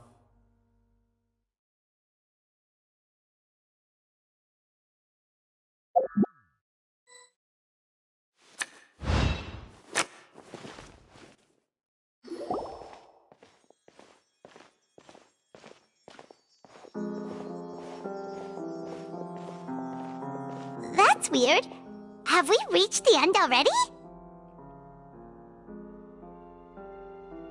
There's nothing here. Maybe this was a wasted trip. This place seems a little too ordinary for a magician's workshop. There's a distinct lack of mystery. We've triggered quite a few devices on the way here. I'm starting to wonder whether Caesar built this whole place as one big, elaborate magic contraption. If so, then there must be more to this place than meets the eye. Maybe a hidden room somewhere. Aha! If I just move this book, then hopefully... and... presto! A secret passageway! How did you know? I'm a magician too, and apparently great minds really do think alike. Looks pretty big inside. Let's head in and take a look around.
Voila!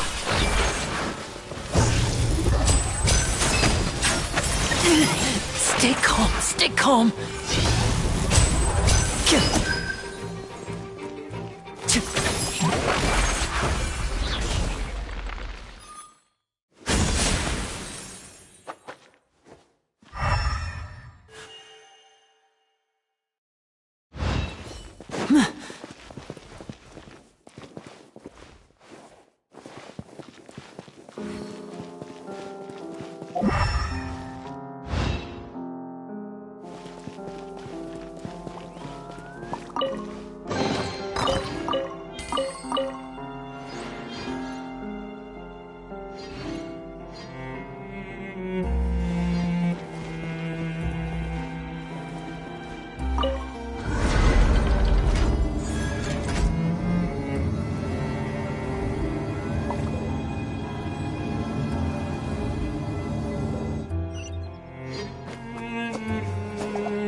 Show on the road! Step right up!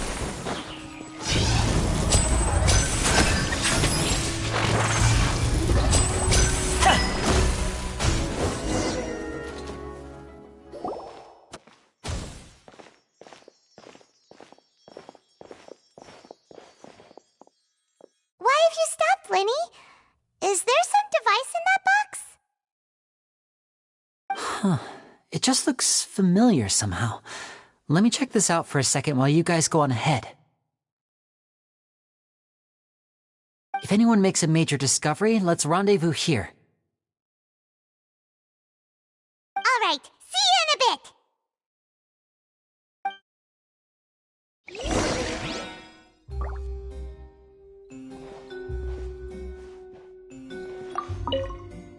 The placement of this device inside.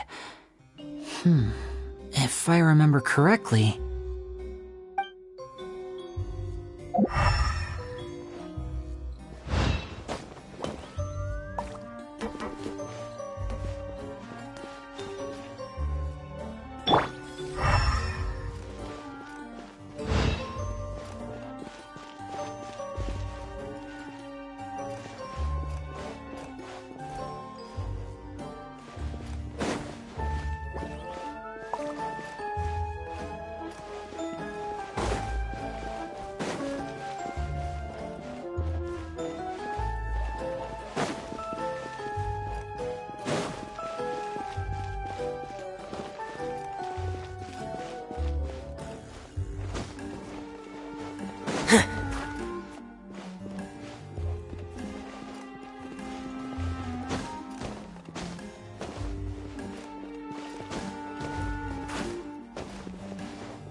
The placement of this device inside. If I remember correctly...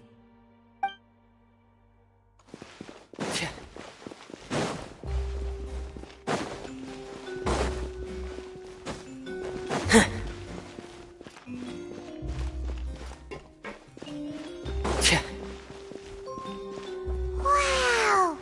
There's a hidden room here! Let's see! Oh, this bookcase is full of Caesar's own notes! He wrote a lot about the principles of magic. Whew. Much too advanced for Paimon. Hey, look! Is that Caesar's diary on the table?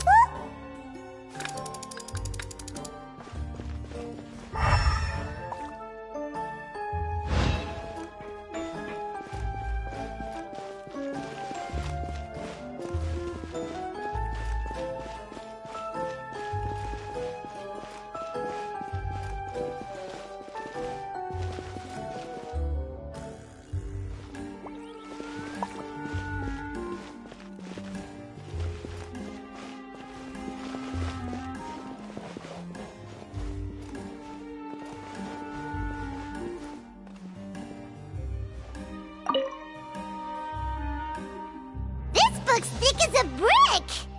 Let's take a peek inside it, shall we?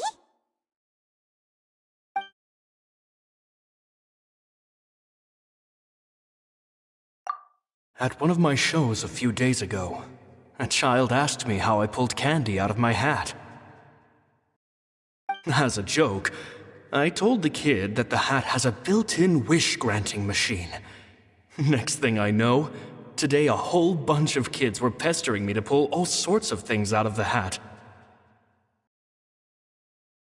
So I told them another white lie. The machine needs time to power up, but in the meantime, you can write your wishes down.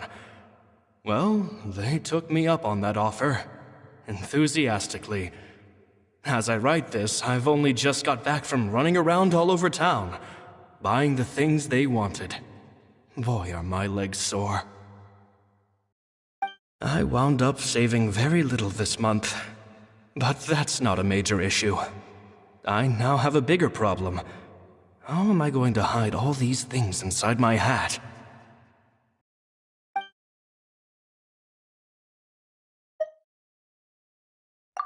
Two children came to talk to me after today's show. I don't know why they were out on their own. They looked much too young to be unsupervised. I do hope they got home safely.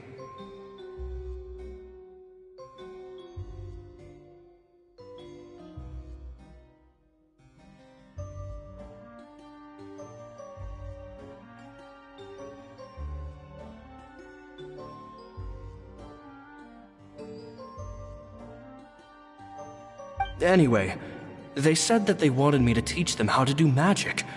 It's not uncommon for children to ask this, of course, but I've never seen any of them as serious about it as these two. I told them that learning magic is very hard work, but that didn't faze them at all. It's like they already knew. They seemed so committed. I couldn't turn them down.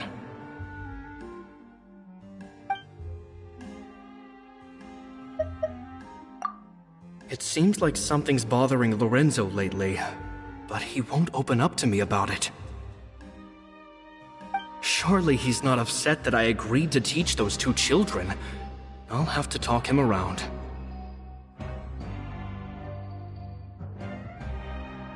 I have a good feeling about those kids. They're naturally talented, and it seems like they're not new to the world of magic.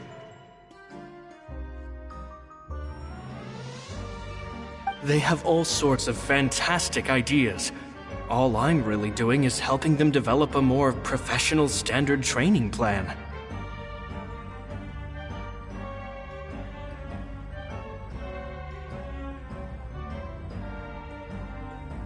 They wanted to call me Master, but I told them they absolutely mustn't.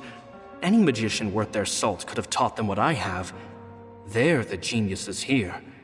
Compared to them, I don't deserve to be called any sort of master. With time, I have no doubt that they could become far greater magicians than I.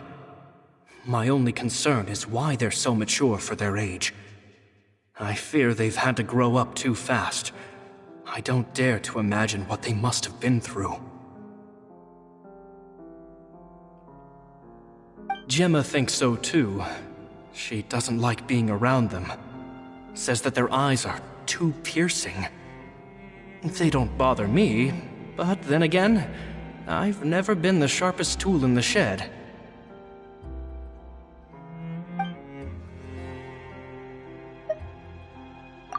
It's nearly time for me to go on tour. I asked the two kids if they'd like to come with me, but they shook their heads. I once overheard them talking about their father and their mission. Sounds like their parents have other plans for them. I guess we'll be parting ways soon.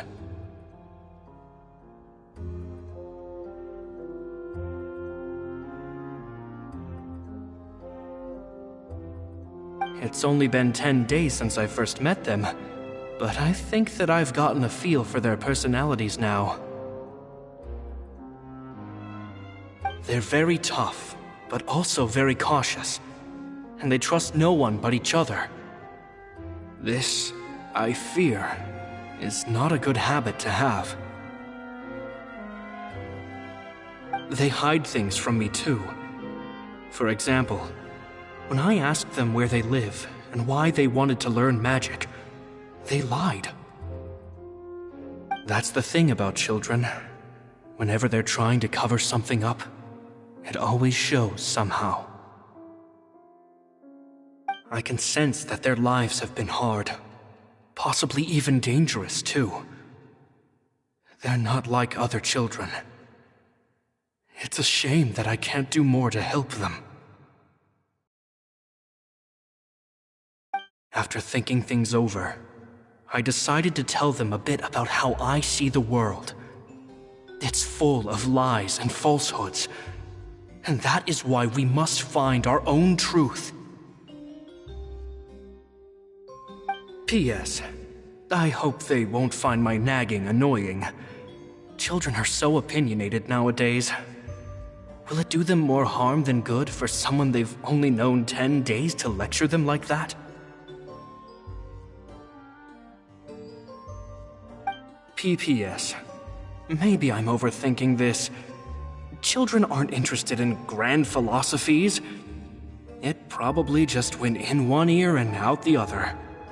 I bet they've already forgotten every word I said. Oh, Caesar, Caesar. Just mind your own business next time.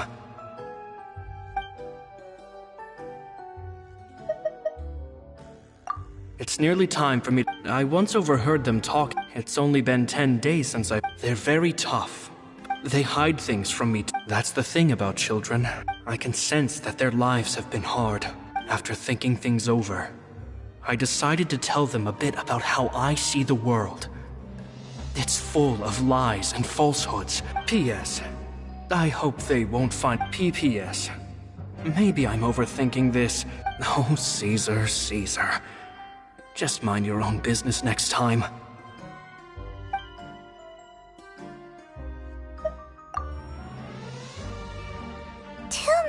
Geniuses with a father and a mission, huh? Sounds a lot like he was writing about Lyney and Lynette, don't you think? So did they meet Caesar when they were kids? Let's go ask Lyney!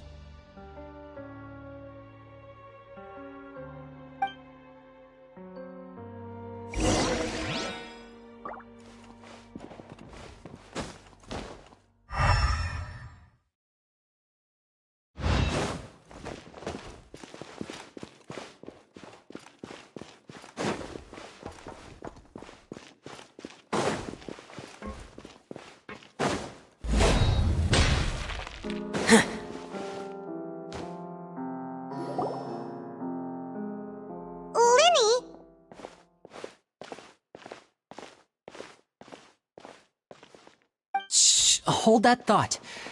As I expected, there's a lot of fishy things going on in this place. Fishy? Uh-oh, what have you found? All in good time. Before we go over our new leads, I want to tell you how a high-altitude escape is performed. First, the magician slots themselves into a magic box in full view of the audience. The box is then suspended high in the air, and a short while later, the base automatically opens. At this point, a dummy will fall out of the box, but it looks real enough to grab the audience's attention, and they start wailing and screaming.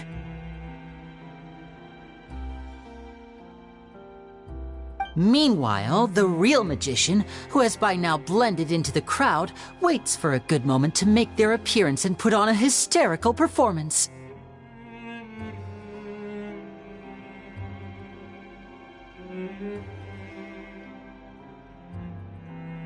Oh no! Is that me? Did I just fall to my death? Very vivid description. Paimon can really picture it. And then what? The audience's gaze then turns to the magician, and by the time they realize what's happened, the dummy has vanished, as if everything that just happened was some sort of shared illusion.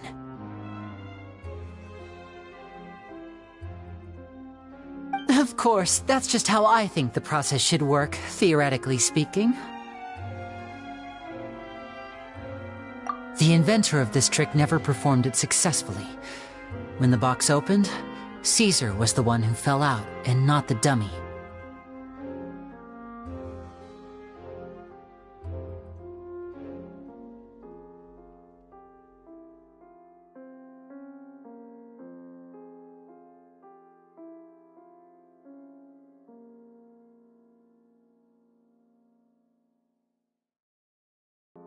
He fell right to the ground from the highest point of the opera house. No one could hope to survive that fall, not without a vision at least.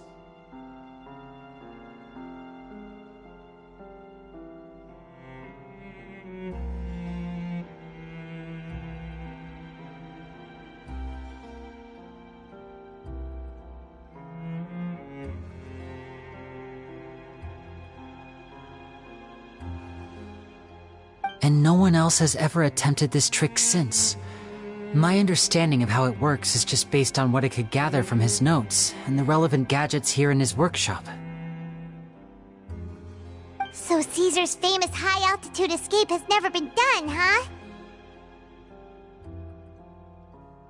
Paimon was about to say how cool it would have been to see it in person, but if it's that dangerous, it's probably for the best that no one else tries to do it. Wait a second. So if a dummy's supposed to drop out of the box, then where does the real magician go? How does he get out? Glad you asked. That brings us to the secret of said box.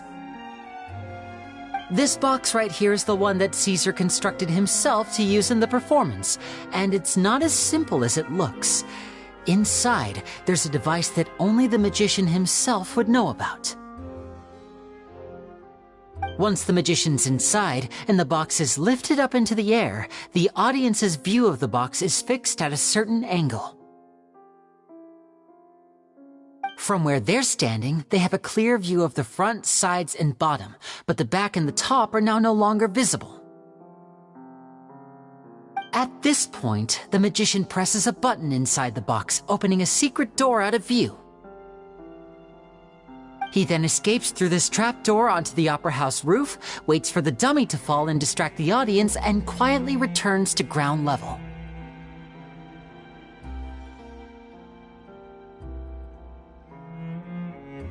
That's way simpler than Paimon imagined. Even Paimon could probably do it. Well, there's a little more to it than that, of course. The hardest part of this trick is controlling the audience's mood and reactions. That takes an exceptional degree of showmanship. There's the falling dummy, the miraculous reappearance, the pompous performing. Maybe the magician would even have themselves tied up before it begins to strengthen the impression that there's no escape.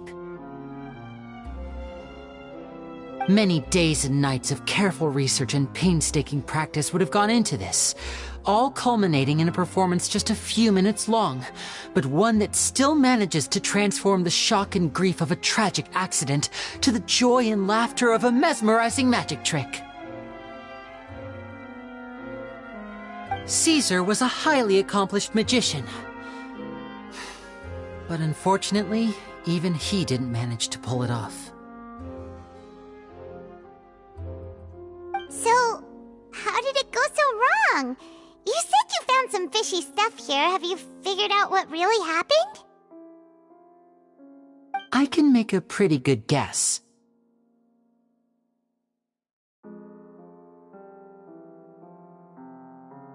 I looked into the case files. The magic box Caesar was using at the time of his death had the secret button I mentioned positioned on the right-hand side. And, sure enough, he always used his right hand as his dominant hand in public. Okay, nothing suspicious there. But here's the strange thing. Most of the devices in this workshop have the mechanism on the left-hand side, including this box right here, which leads me to believe that Caesar was in fact left-handed.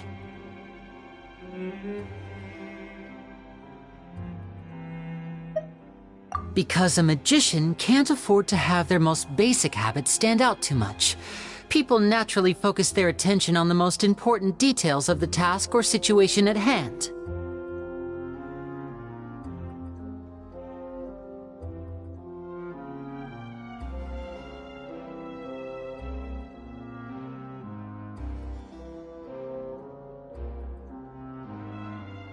But a magician needs to be able to redirect an audience's attention at will so as to avoid arousing their suspicion. The essence of magic is getting people to believe a lie. If even the truth raises eyebrows, the falsehoods become all the more difficult to mask. And so, Caesar trained himself to use his right hand to align with his audience's expectations. Great magic always requires sacrifices. But in his most stressful and nerve-wracking moments, and when no one was watching, reflex would kick in and he'd use his left hand. That's why he set his gadgets with the mechanism on his left.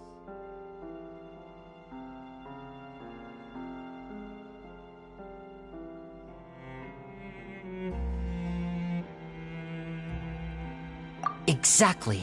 I think that's likely what happened.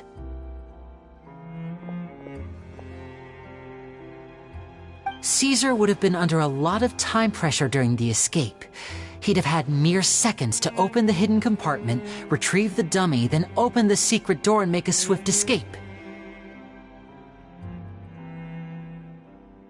But I'm sure he was confident.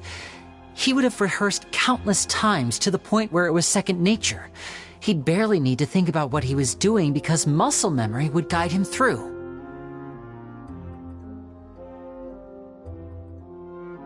So he opened the compartment, took out the dummy, checked everything was in order, and then went to leave. With his left hand, he reached for the button, and suddenly his heart skipped a beat. It wasn't there.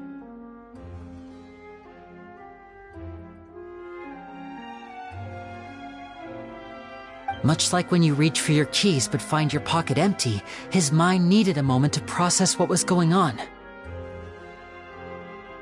Instinctively, his left hand would keep feeling around for the missing button, maybe for another second or two, until the bottom of the box gave way.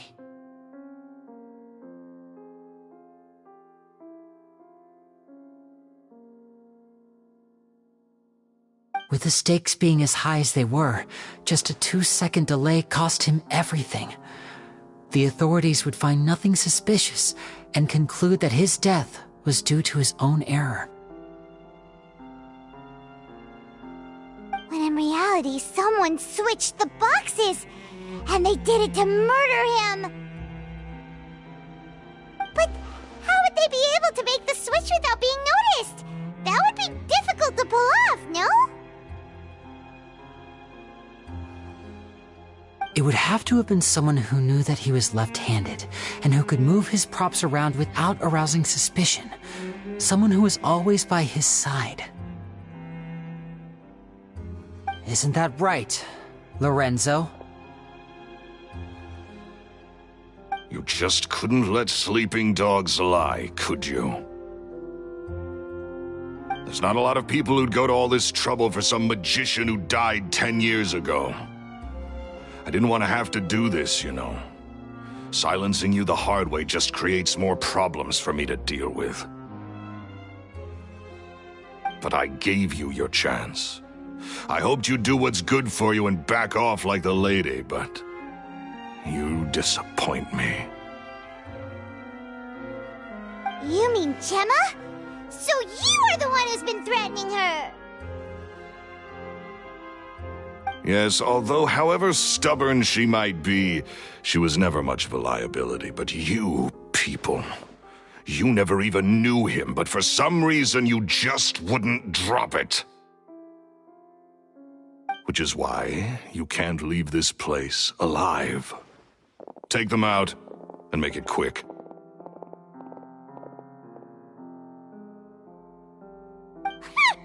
Do your worst!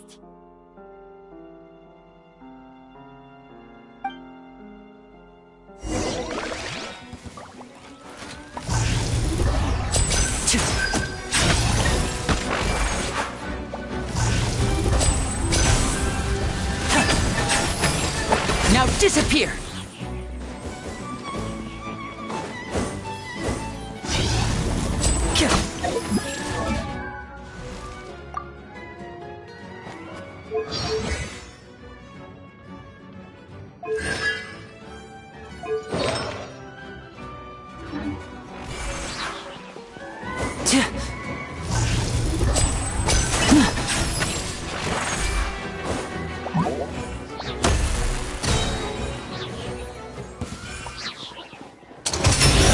The finale. And voila!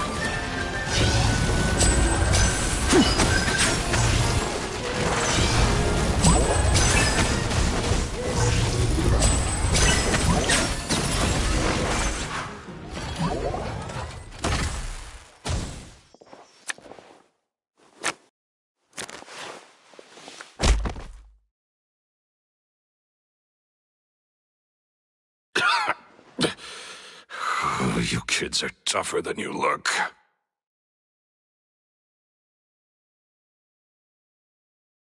Had enough yet, Lorenzo? Your cronies can't help you now.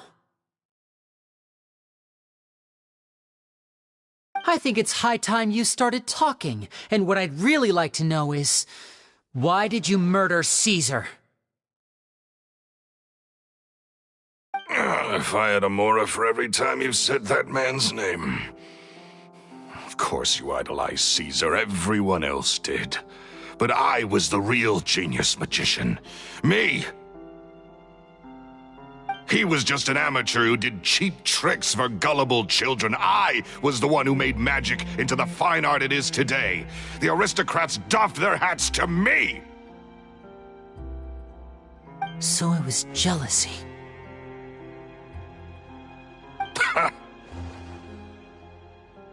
Jealousy. Hatred, more like. I hated Caesar. All he cared about was his magic. He lived and breathed it. He poured everything into his street performances and his stupid tours like it was just a hobby to him, never bothering to think about Mora. What sort of fool devotes their life to the art of deception and never has a Mora to show for it?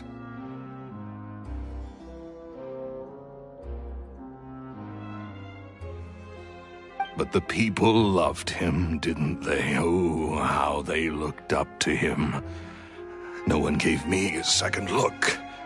All I ever heard was, "Oh, your master's amazing, isn't he?" Amazing. Yeah, so amazing that he was completely broke. Every other apprentice was living it up at their master's expense, but no, not me. I put in all the work, mastered all the skills, and it brought me nothing more than the life I already had. He forbade me from using magic to trick people out of their Mora. There was nothing he hated more than that. And with his reputation in Fontaine, it was too risky for me to go it alone. As long as he was alive, if I dabbled in my own brand of money-making magic, he would expose me, and it would destroy me.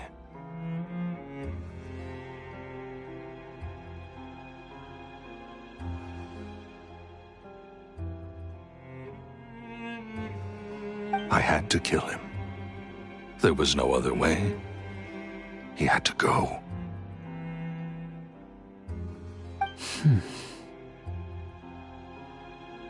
And this was your only motive? It was reason enough. What other motive would I need? Well, I was under the impression that there might have been other factors at play. For instance, maybe you were in love with Gemma, but she was engaged to Caesar. In love with Gemma? Don't be ridiculous. Guess I was wrong about that then. Next question. Are you the Phantom Weasel? I am. Caesar was so strict with me. He insisted that his way was the right way, that the sole purpose of magic was to bring joy to the world. I never bought into any of that. I was more interested in the practical value of magic. Sure enough, it helped me fill my pockets with all kinds of valuable treasures. Oh, yeah! Charlotte told us that the weasel would steal whatever people valued, no matter how much he was worth. That's just how it looked from the outside. What would any thief want with second-rate loot? I've only ever targeted high-value items. I stole cheap things as a way of practicing my craft. It was other people's overactive imaginations that conjured up the preposterous image they then dubbed the Phantom Weasel.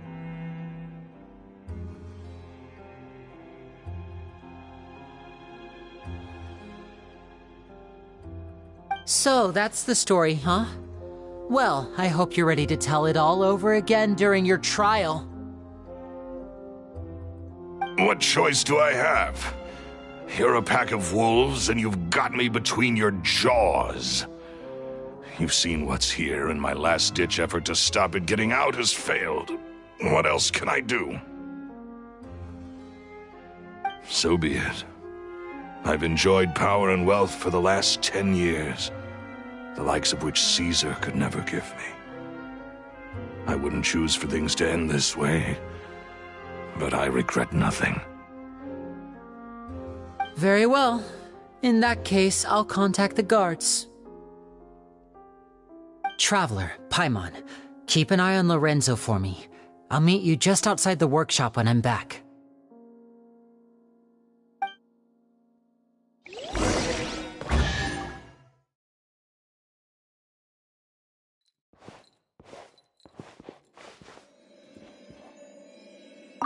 At At least I can finally stop looking over my shoulder now.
Life, death,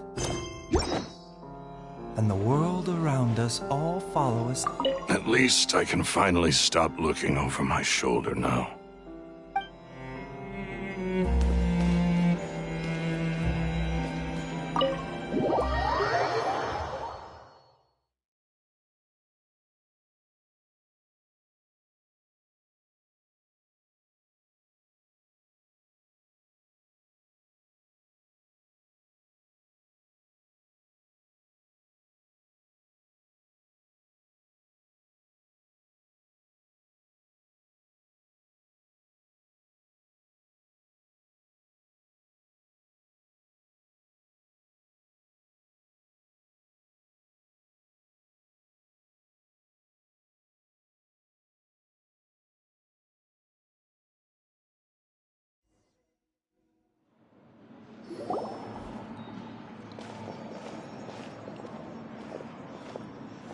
Lyney has told me the whole story.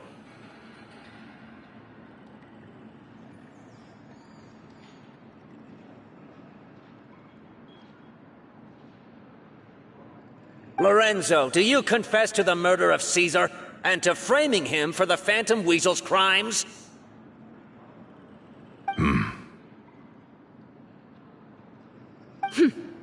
Look who's finally developed a conscience.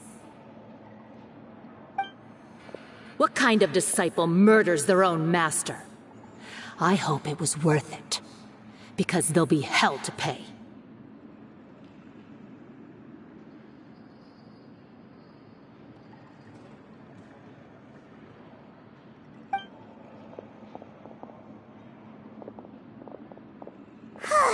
Looks like it's all over. What should we do next, Lyney? Should we start preparing for your show? Let me think.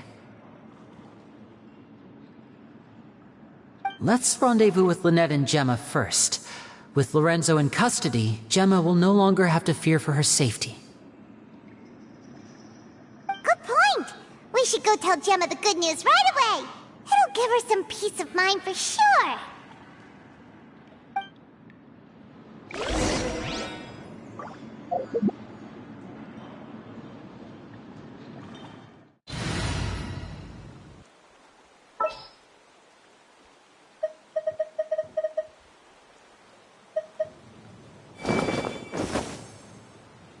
Time for afternoon tea.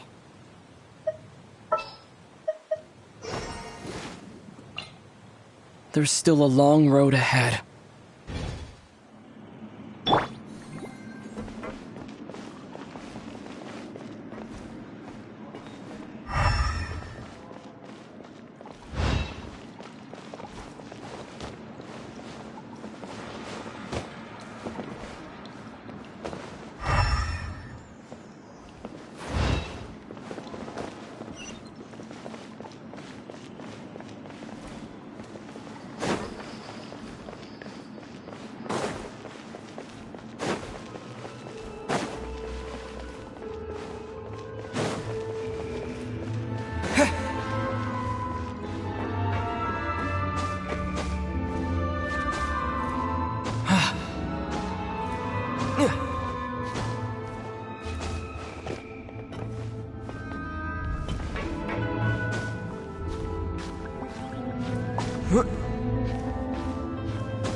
Tea here just keeps getting more bitter.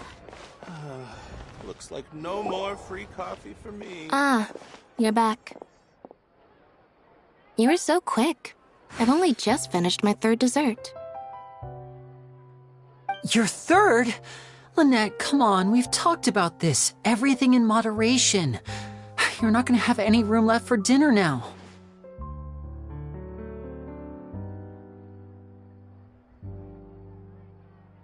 It's fine. I'll shift to exercise mode and jog off the excess sugar.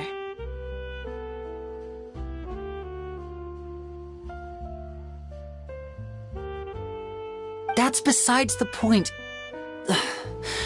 Well, it's done now, but try to eat a more balanced diet in the future.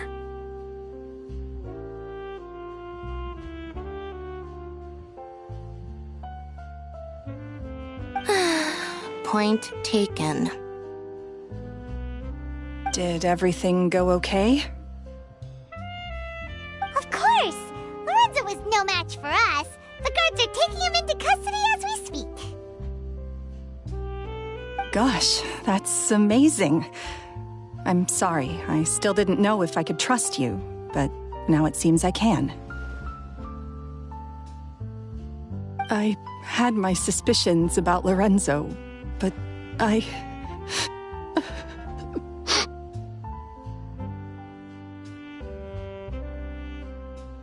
It's okay, we understand. He did threaten you. Paimon would find it hard to trust strangers in your position, too. But you don't need to be scared anymore. Everything's gonna be okay. Sorry. My emotions are all over the place right now. I've been waiting for this day to come for so long. I always wanted to report Lorenzo. He took all of Caesar's property, which I found suspicious, but I had people watching me all the time, so I couldn't risk looking into it. I was so afraid. I was scared he'd do something terrible to me, and then no one would be left to visit Caesar's grave. So I never had the courage to speak out. Thank you all. Truly. Thank you so much.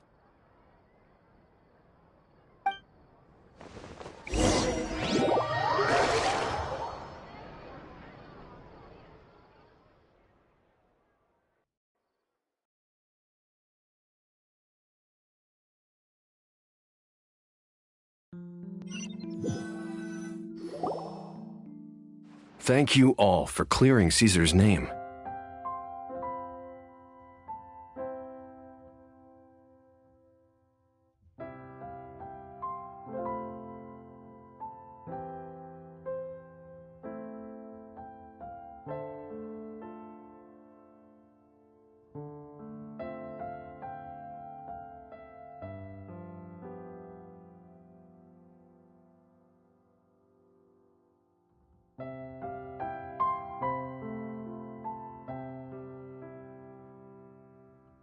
I never would have guessed that Lorenzo was the real Phantom Weasel. He never showed any signs that there were problems between him and Caesar in public. From the outside, it looked like they got along great.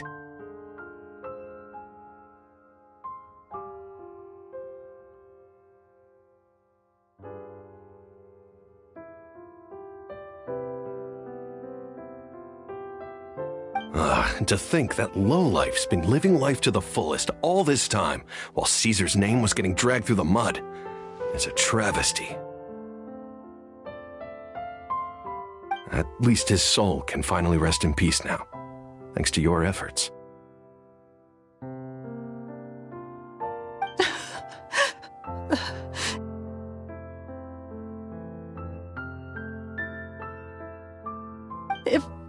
If only I'd realized before it was too late.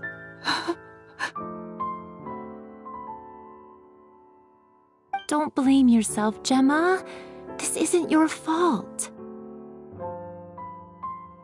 Yeah, you still have the rest of your life to live. Caesar wouldn't want to see you spending it feeling guilty.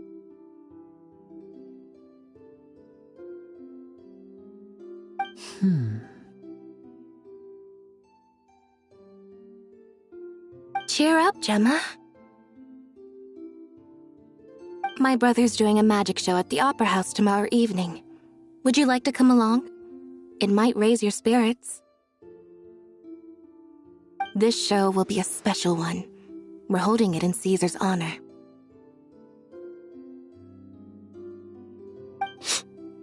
In Caesar's honor? Really? Oh, thank you. I'll be there.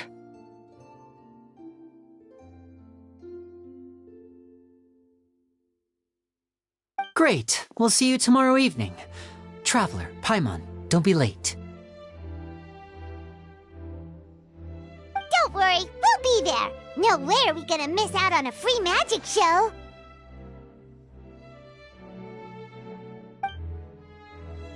Wait, Paimon feels like we're forgetting something. Oh yeah, Caesar's diary! We never found out if the two kids Caesar taught magic to were Lyney and Lynette or not. Lyney changed the topic back in the workshop, so we didn't get a chance to bring it up. Oh well, guess we'll just have to ask Lyney tomorrow evening.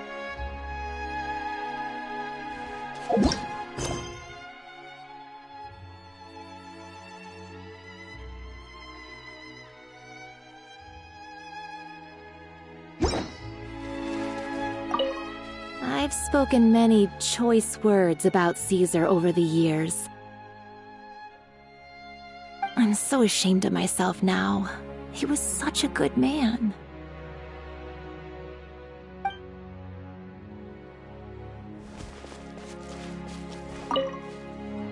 I can't believe Lorenzo was intimidating Gemma all this time. He comes around here sometimes. Not to clean Caesar's grave, though.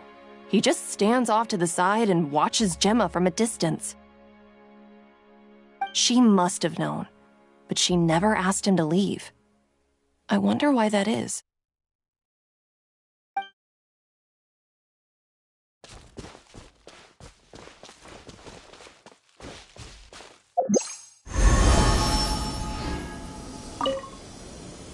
It may take some time, but Caesar's reputation will be restored now that the real culprit has been captured.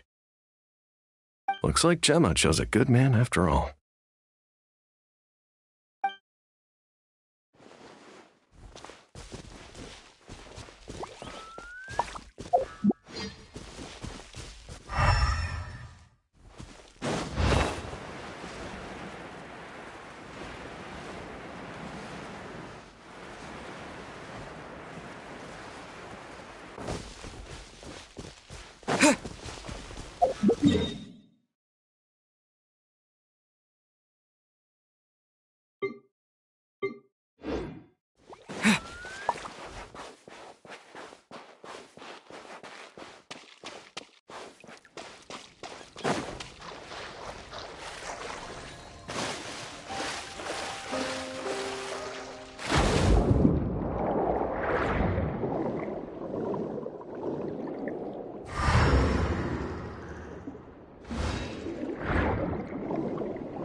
Who else deserves to take the stage more than Lady Farina?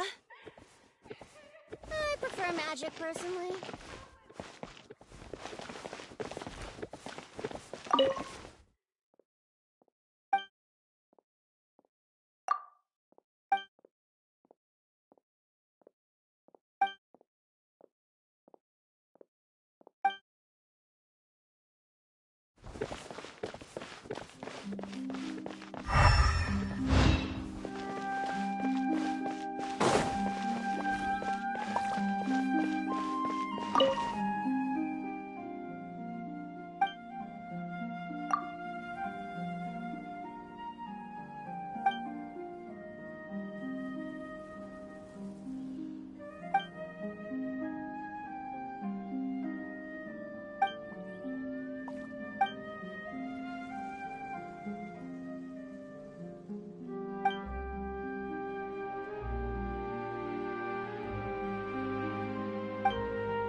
Paimon's excited to see another of Lyney's magic shows!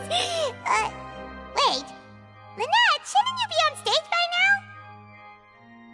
Not this time. My brother's going solo today. So, I'll be watching with you.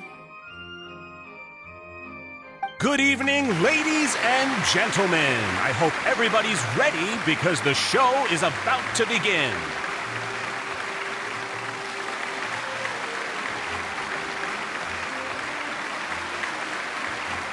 The great magician Lyney has prepared a spectacular show for us all tonight, concluding with an all-new grand finale that no audience has ever seen before. Wow! Are you thrilled? Thank you all so much for coming.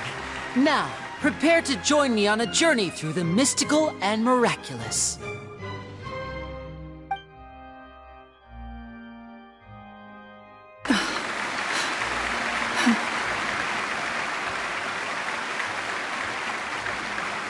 Exciting stuff, isn't it?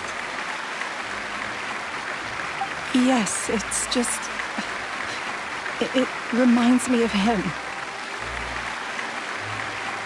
No wonder. Caesar was a famous magician too. So, how did you two first meet, Gemma?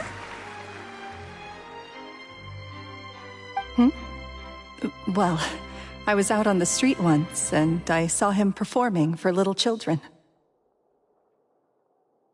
Children love magic, because they're willing to believe in things that can't be rationally explained. Caesar had this amazing way of bringing them into a dreamlike world. And somehow, I felt drawn to him too. So I went up and asked him to do a trick for me. Aw, that sounds so romantic. What trick did he do? It was with a flower. He took it in his hand, snapped his fingers, and it magically appeared on my head.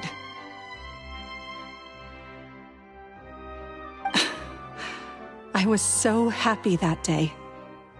No one had ever given me a flower before that. Oh, that's so cute! Actually, now that you mention it, Lyney's done that one before. Is that right? Then I suppose he's a romantic at heart, just like Caesar. So let's treasure the time we have with him. After all, you never know when the people dearest to you might be gone. That's right. It's all over now. Paimon doesn't really know how to comfort you, but at the very least, no one's gonna be intimidating you from now on. You can breathe easy at last, right? Right. Yes, you can breathe easy now, Phantom Weasel. See? Even Lynette says... Wait, what? The Phantom Weasel? Lorenzo escaped? Where is he?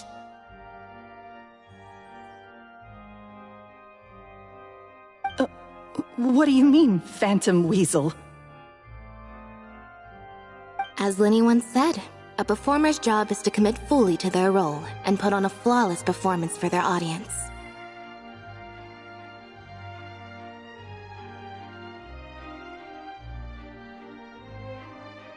But once the bag of tricks is empty and the curtain falls, it's time to end the show.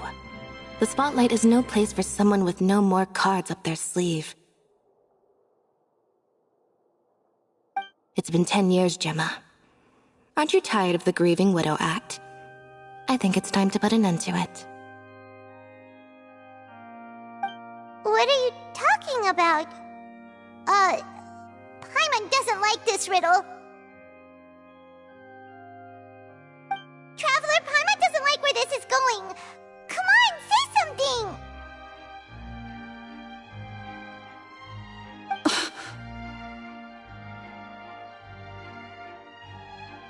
Ladies and gentlemen, I hope you're all enjoying the performance so far. There will now be a brief intermission, after which Lyney will perform the most electrifying act of tonight's show, the one we've all been waiting for. The final performance will take place outside of the Opera House, so please make your way outside in a calm and orderly fashion.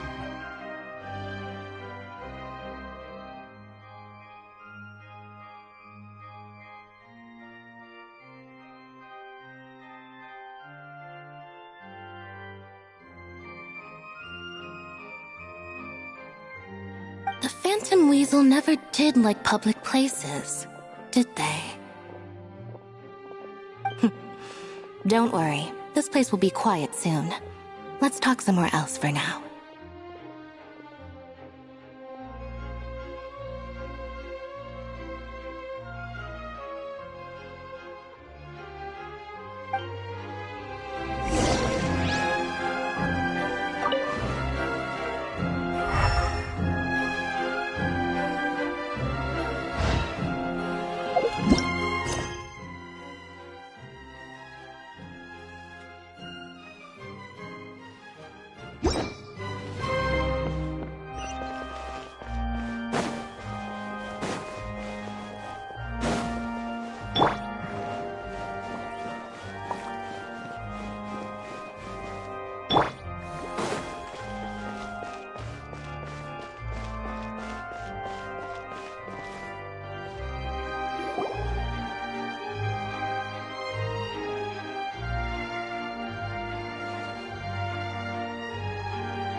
Dear me, this is awkward, isn't it?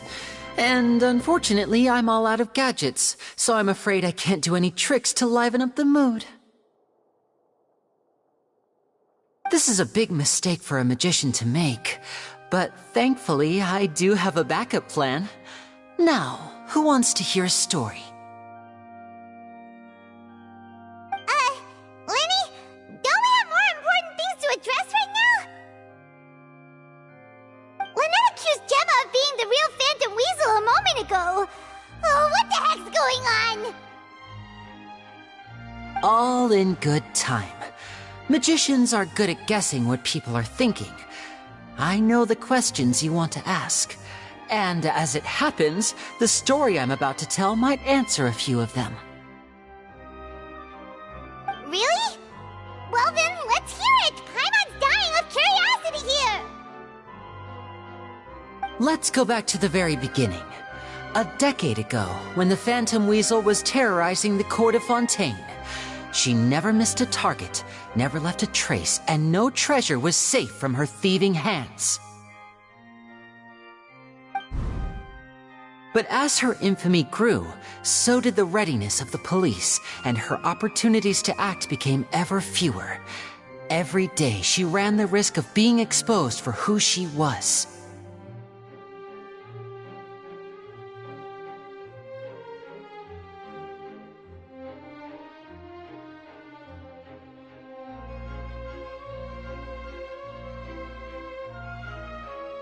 Of course, she could not simply take this lying down, and before long she found her ticket to freedom.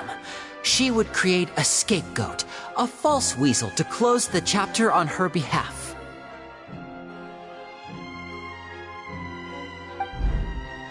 After weighing, she set her sights on a renowned magician, Caesar. After all, magic and theft shared enough similarities for people to buy the story when the truth came out.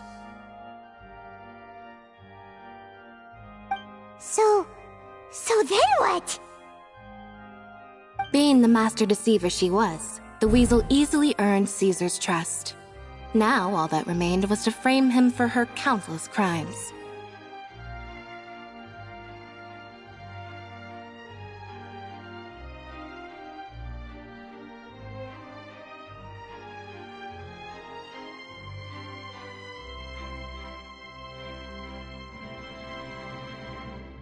But as she was considering how to make her move, she noticed Caesar's aggrieved pupil, and a new thought entered her mind. Maybe I don't need to get my hands dirty after all. At her encouragement, Lorenzo tampered with Caesar's magic box, causing him to fall to his death.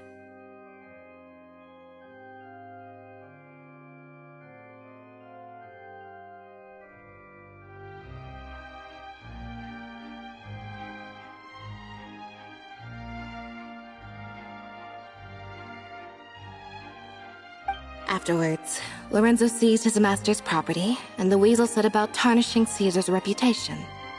Two co-conspirators committed the perfect crime.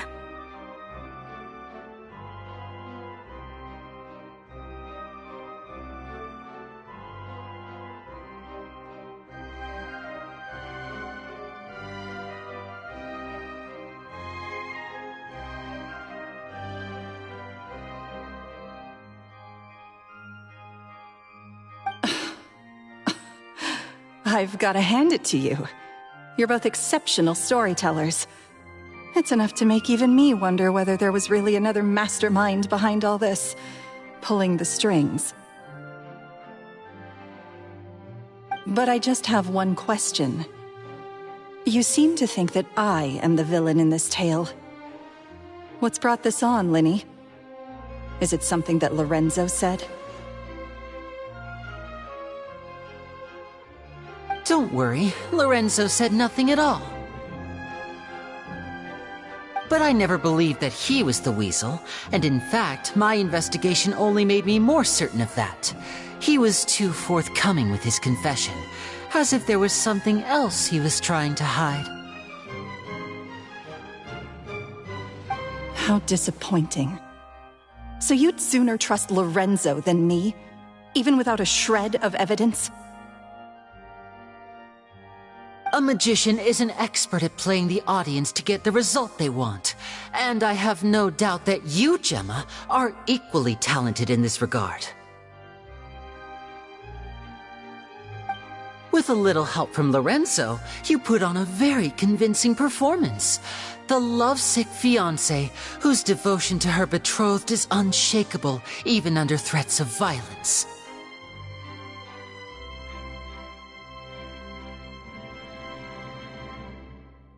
Caesar was maligned and hated by all for 10 years, but you? Everyone sympathized with your plight. Who would suspect for 1 second that the lovely young lady always seen weeping in front of Caesar's grave was actually the mastermind behind his demise? No, not that poor lady. Perish the thought. Wait, so you mean the whole intimidation thing was just a hoax? Gemma and Lorenzo were both in on it? But why would Lorenzo agree to that? And why didn't he sell her out even at the end instead Yes, why indeed? Maybe Gemma herself could enlighten us on that question. Well, Lyney, if you're so confident in your version of events, then I think the answer should be obvious. Having killed Caesar with his own hands, Lorenzo was plagued by overwhelming guilt. Revealing the Phantom Weasel's true identity would serve no purpose. But if the Weasel remained free, then she could take care of Lorenzo's loved ones.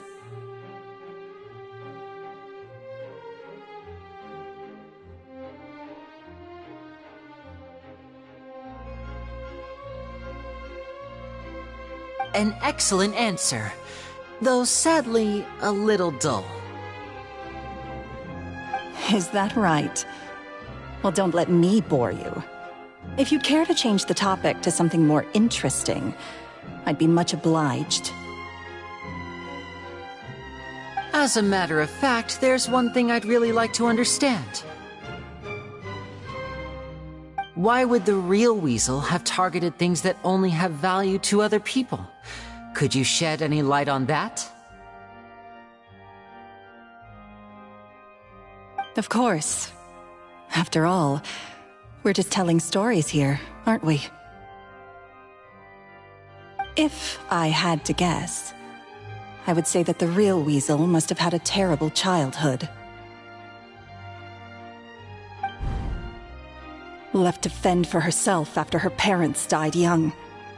Betrayed, scorned, beaten.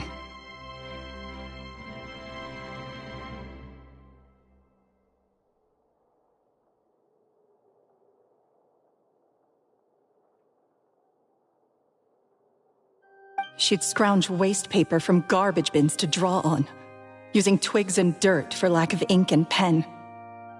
She'd sew ugly rag dolls from whatever scrap material she could get her hands on. This was her only source of happiness in life. But it was all she needed, and she was content. Until the world decided that even this was too good for her. Once again, she was betrayed. And this time, everything was taken from her. She felt like life was a miry pit that dragged her further down the more she struggled to escape. At that tender age, she should have been happy. Instead, she stood in the shadows and watched with envy as all good things in the world passed her by. This was a fate too cruel for anyone to bear.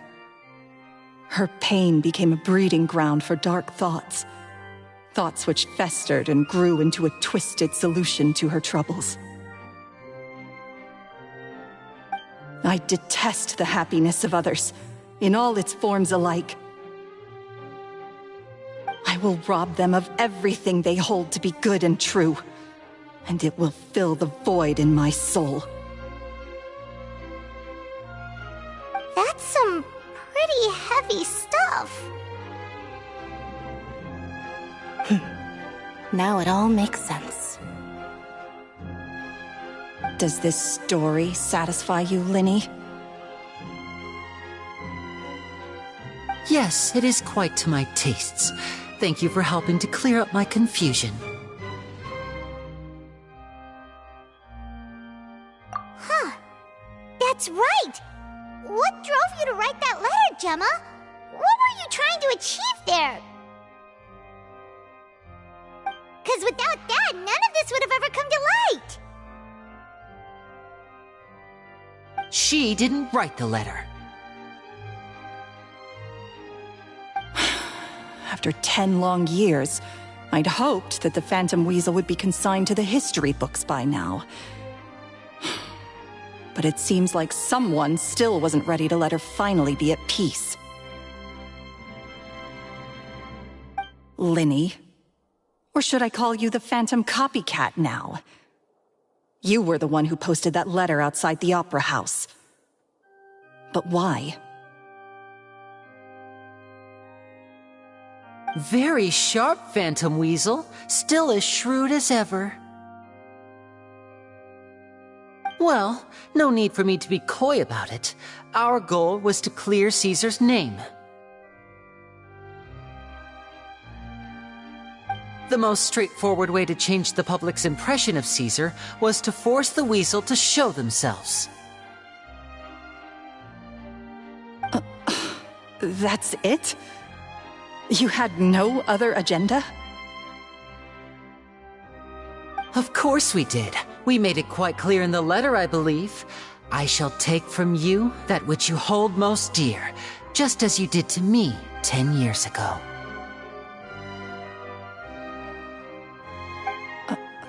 10 years ago? You mean Caesar's death? You met him? Wait. Oh, I get it. You were those two obnoxious kids. It's been so long, and you're all grown up now. I didn't recognize you. He taught you magic back then, didn't he? For what, 10 days or something? And you went to all this trouble. Why? Because you feel like you still owe him something? We remember all our debts, however great or small. 10 years ago, Caesar's reputation was torn to shreds, and his legacy was thrown out. 10 years on, and no one cares what the truth is anymore. But we did not forget, and so we came to find you. And? What exactly did you take from me? I'm still standing, as you can see. Lorenzo has admitted to everything. I'm free.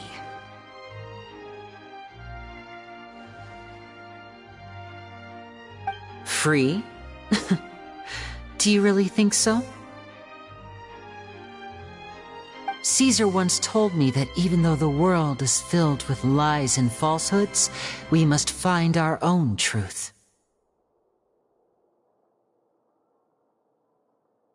I think that applies to you too. Truth can take many forms. Prized possessions with nostalgic value, fervent hopes and dreams, and irreplaceable people.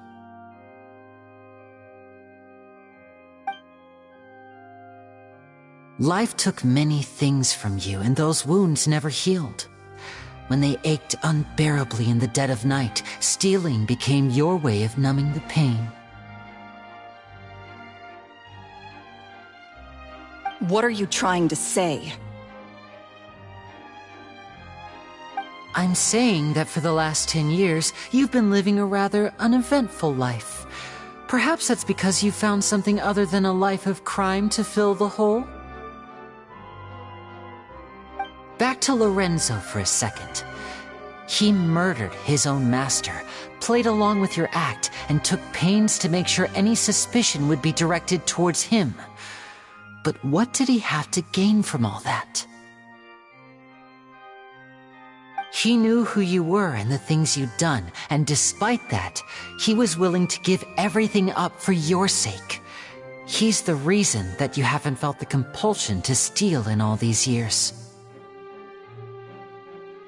You're more than just accomplices in murder.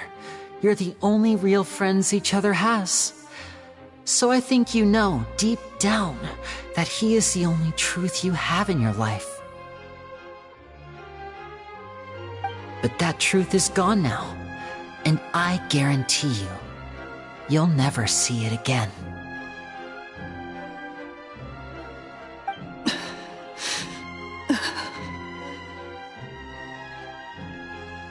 Congratulations on your freedom, Gemma. Your freedom will cost you dearly. From now on, you'll be all alone in a world full of lies and falsehoods. I do hope you'll be able to bear it. You've still got a long life ahead of you after all. Gather round, one and all. The time has now come for the amazing Lyney to perform his final act in tonight's show. I'm sure you're all wondering what he has planned for the grand finale. Well, wonder no more, for the answer is a death-defying high-altitude escape. A high-altitude escape? I'm sure you all remember the magician Caesar. This was the very trick that led to his fatal fall, after which he was dubbed the Phantom Weasel. But we have now learned that Caesar was wrongly accused, and that the real Weasel has now confessed to their crimes. Guess that's my cue to leave. Whew. I've been practicing this one for ages now, but I'm still a little nervous. Traveler, Paimon, I hope you enjoy the rest of the show. There may be a lot of people watching tonight, but you alone are my true witnesses.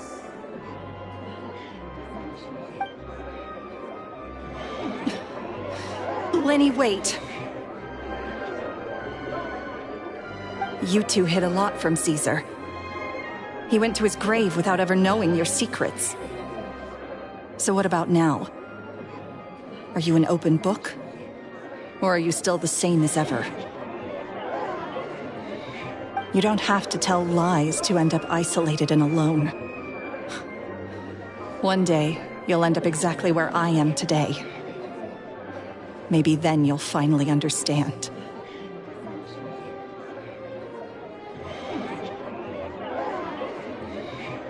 You're wrong. I'm nothing like you.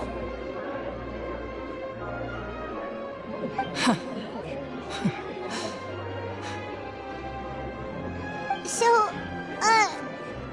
what are we, doing now? Like Lyney said, when you're ready, let's head outside and watch the show. But what about Gemma? She'll figure out what's best for her soon enough. Oh, and if you'd like to see Lyney after the show, you know where he'll be. The usual haunt. All right. Well, let's go and watch Lyney's finale then. This trick's a pretty dangerous one, but he should be able to pull it off, right?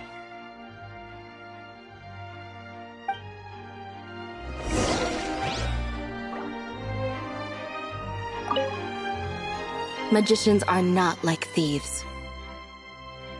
Thieves only tear things apart. But good-hearted magicians, they put things back together.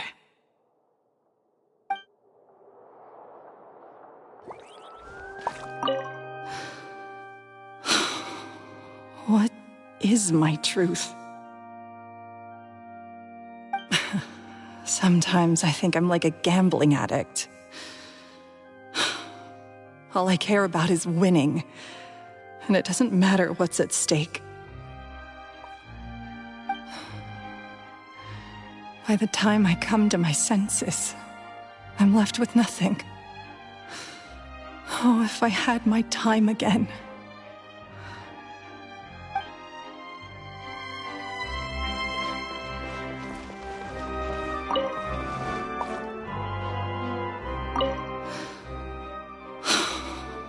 What is my Sometimes I think I'm like a gambler.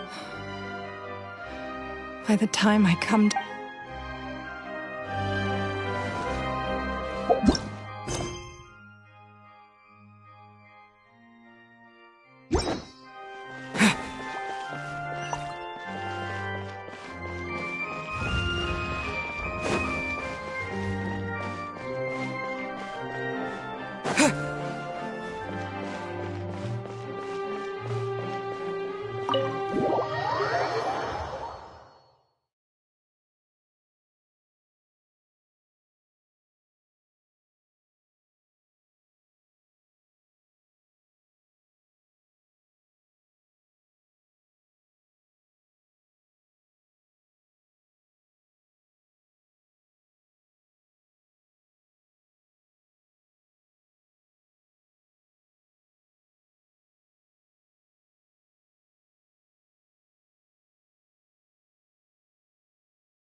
Magic should be mysterious, surprising, and defy logic. Magic is hard work. Every single movement has to be practiced thousands of times. It's alright. We're used to that.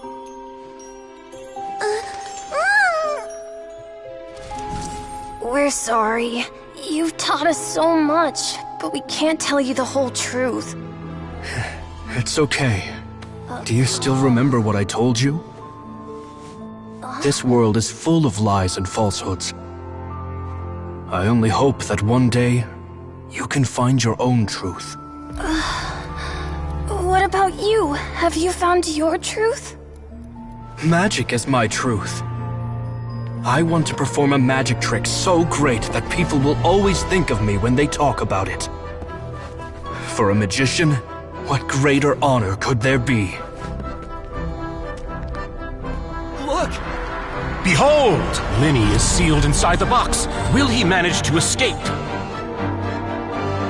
10 years ago, Caesar attempted this very trick, and it was at this precise moment that...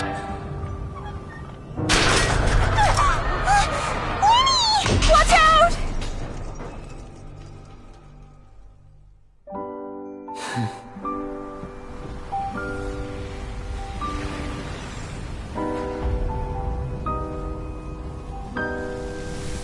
Mysterious. Surprising. And logic-defying. Isn't that right? This honor belongs to you, Caesar.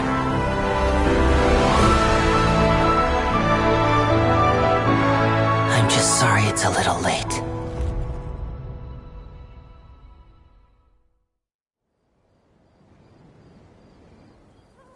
Did you see that?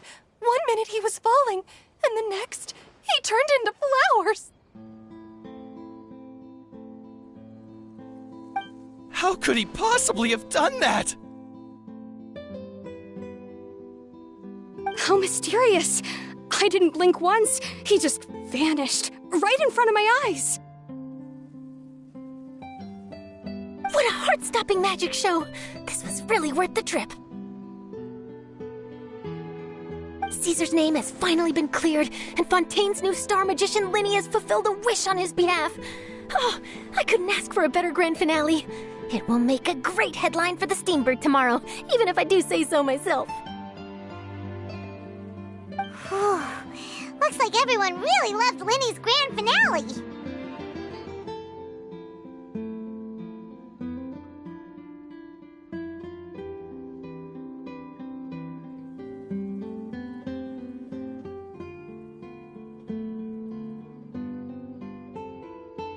Paimon doesn't see Lyney anywhere. Where'd he go? Oh, Lynette said he'd be waiting for us at the usual hunt. But, where is that? Oh, you mean the one where Caesar's buried? Yeah, that's probably it. This whole magic show kinda seemed like Lyney's way of saying goodbye to Caesar. So it makes sense that that's where he'd be afterward. Alright, let's go look for him there.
Are you alright?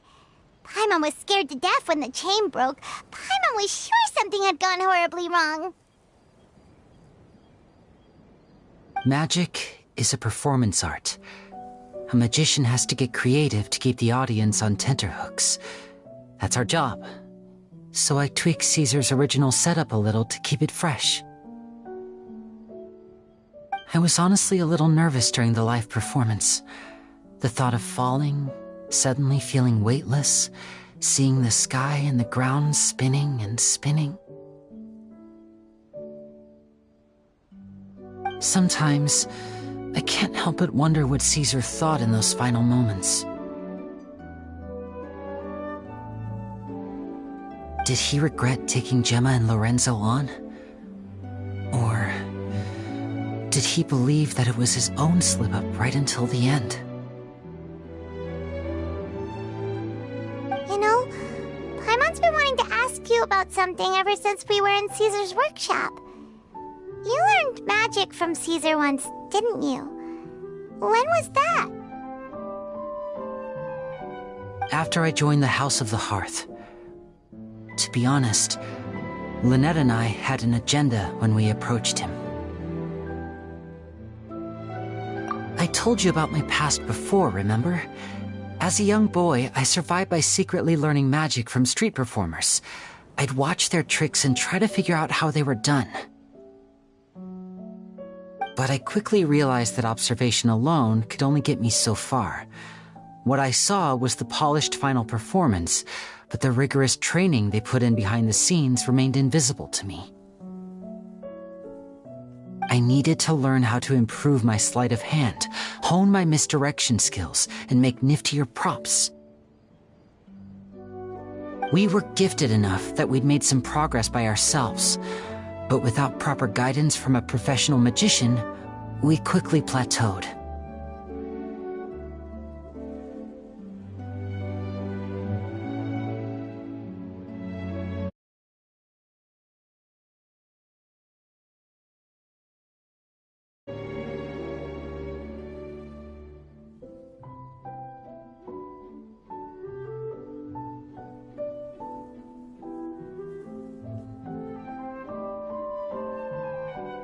So that's why you sought Caesar out? Yes.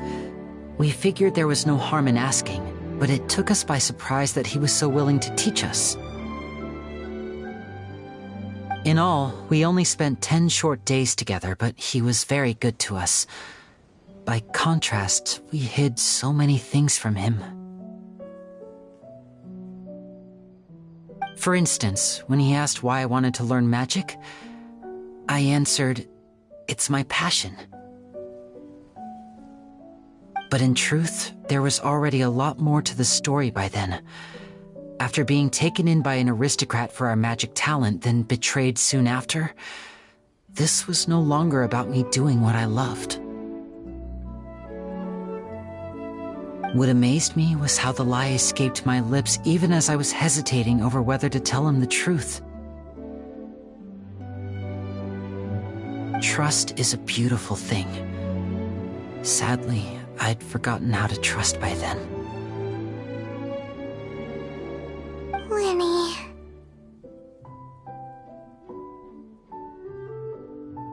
Still worried about the way I feel? You really are a gentle soul, aren't you? But don't worry, I'm used to it now. From the mansions of the elite to the House of the Hearth, lies and selfishness have followed me and Lynette everywhere we go. After Caesar went on tour, we became busy with our missions. The next we heard of him was that he'd fallen to his death, and was now declared to be the Phantom Weasel.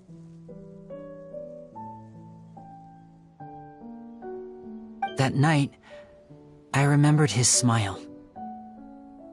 But as I lay there, I didn't know what to say to him. To keep secrets is to put up walls. The longer you keep them up, the less you let people in.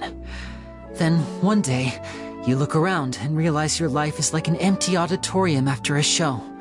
full of seats once occupied by all the people who left. But I guess that's the price we have to pay.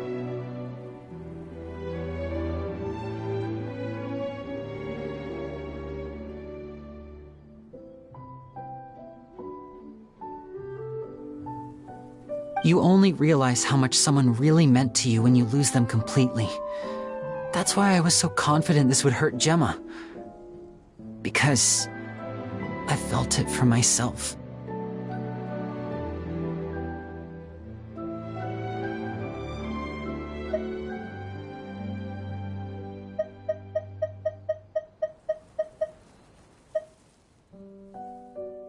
Yeah, cheer up, Lyney.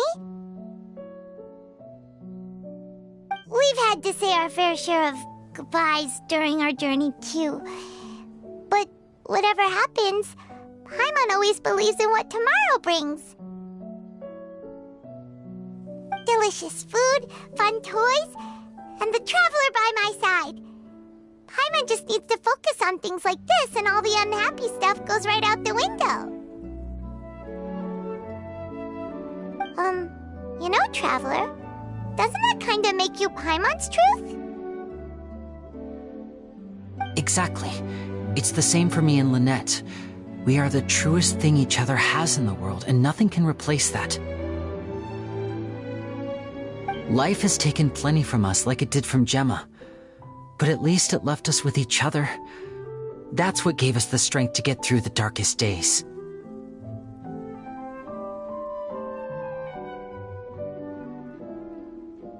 That's why the darkness never consumed me and why it never will. Maybe we live in the shadows too, but we remember every precious ray of light that shines through. All right, time to lighten this conversation up a little. What did you think of the show tonight? Were you happy with it? It was amazing! Paimon just wishes we hadn't been so distracted with the Gemma situation.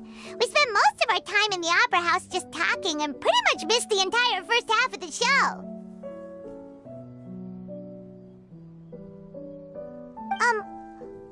Lyney, could you do just one more trick for us?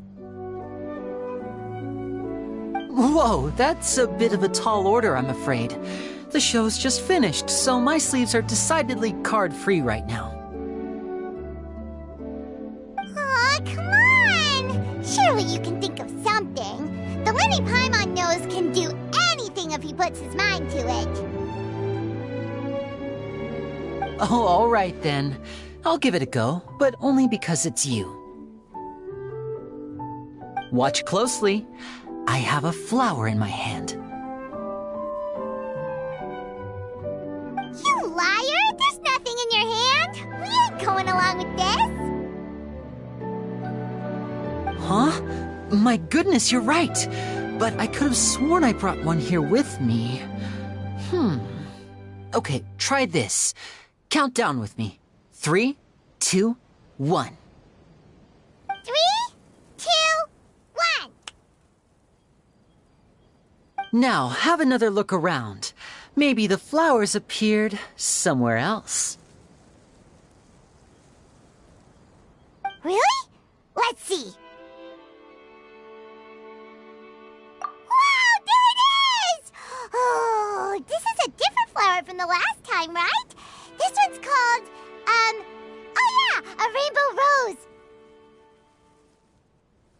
But more importantly, Paimon has to know how the trick is done. Please, Lyney, pretty please!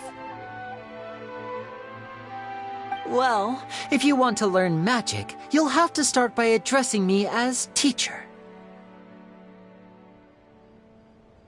Ugh. Fine. Please, teacher, please!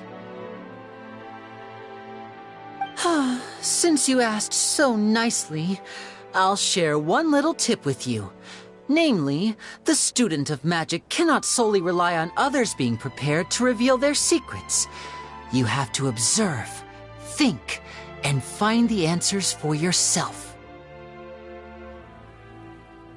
Is that it?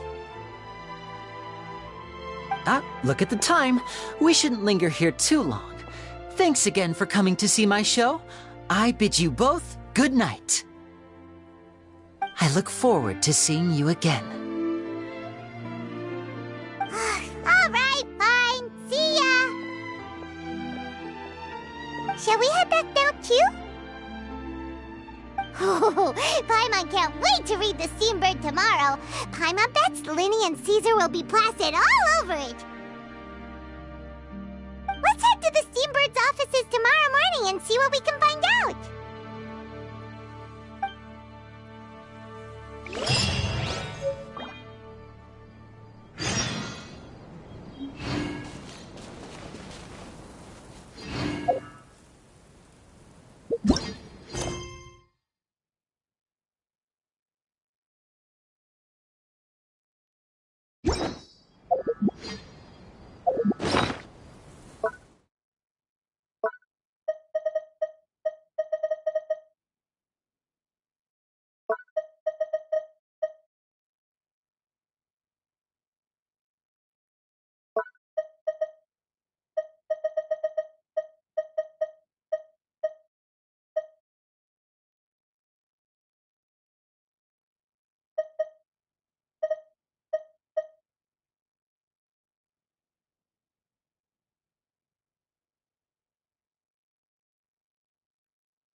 Bit of help us.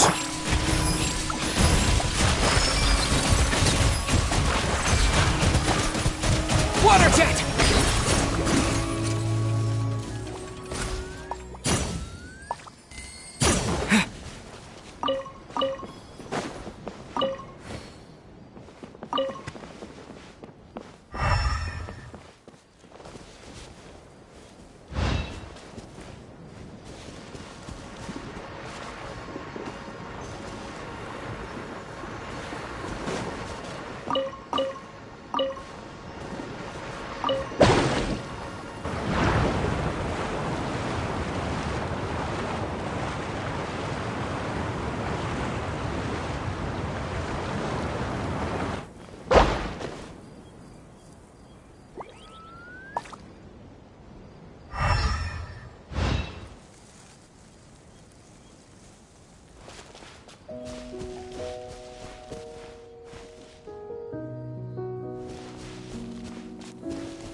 Shadows of fate!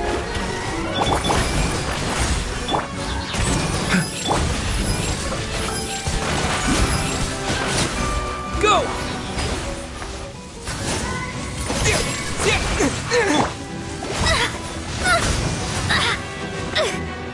Decided by destiny.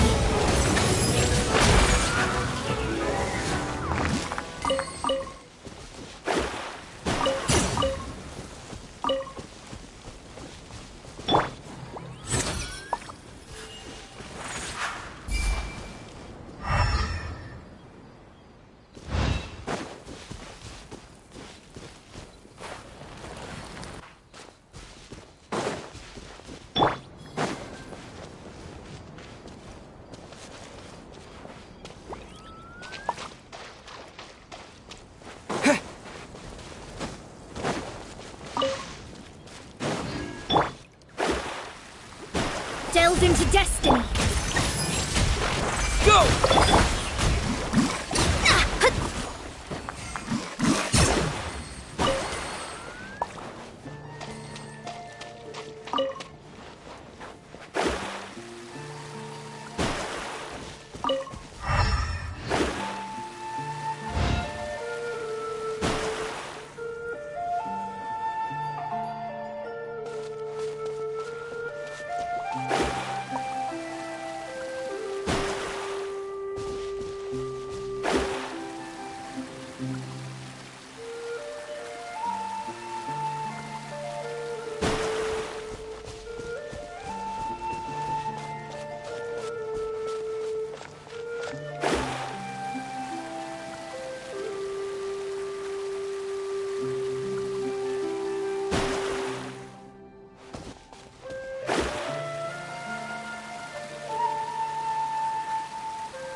I'm very sorry, Charlotte, but my sister and I are quite busy today. I'm afraid we'll have to decline this interview. Oh, please, Lyney, I'll only take a moment of your time, if you would be so kind. Huh? What's happening here?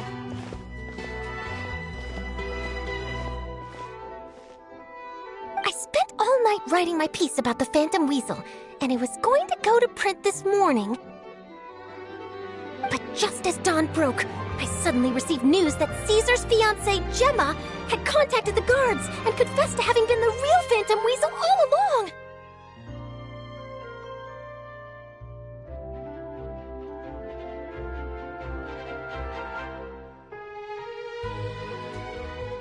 That was quick.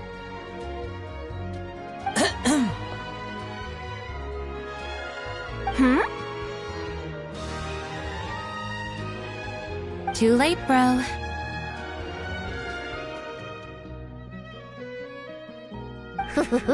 That was quick, you say? It sounds like I've got some catching up to do. Please, fill me in.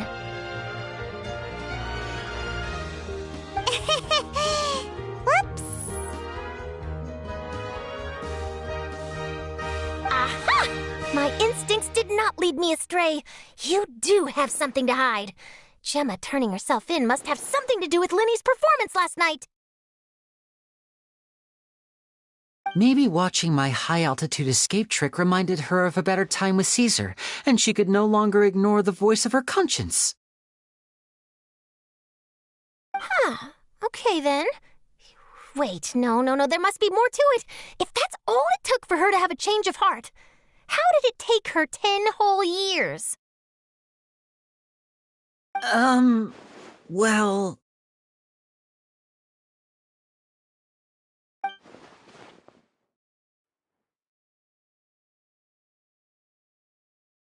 Oh, I remember now!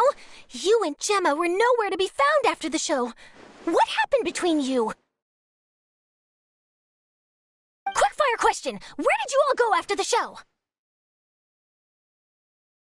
Oh, we went to the cemetery and Lyney did a private magic trick just for us. Actually, glad you mentioned it, because that reminds Paimon, guess what? Lyney started using rainbow roses in his tricks.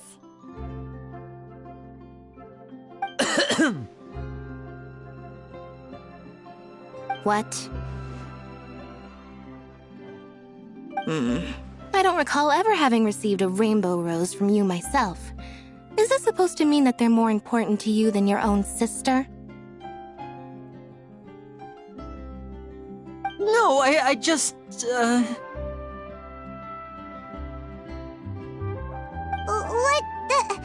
What now? Oh, did Paimon say something wrong again? This is getting pretty awkward. What do we do, Traveler? Seems like this interview wasn't meant to be. Well, never mind. There's always next time. Forgive my persistence, but when there's explosive news waiting to be found, I can't turn away. The news about Gemma has already made waves, and I'll stop at nothing to get to the bottom of it all. Apparently, one of the things she said to the guards was that her final wish is to see Lorenzo one last time. There's clearly a web of complicated relationships there. Can't blame me for being curious.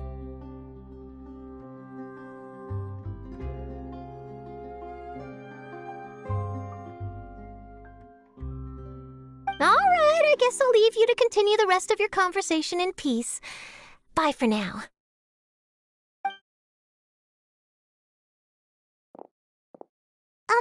Lynette? Paimon didn't mean to... Don't worry, I wasn't angry. I was just trying to distract her. Oh, really? Oh, thank goodness. You scared Paimon there. Phew. You and me both, Paimon. You and me both. At least it did the job, right? Please, take good care of that rainbow rose. I'd be really upset if you lost it. The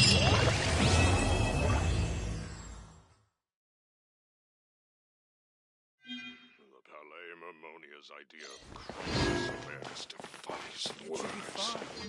I'm sure it'll get it.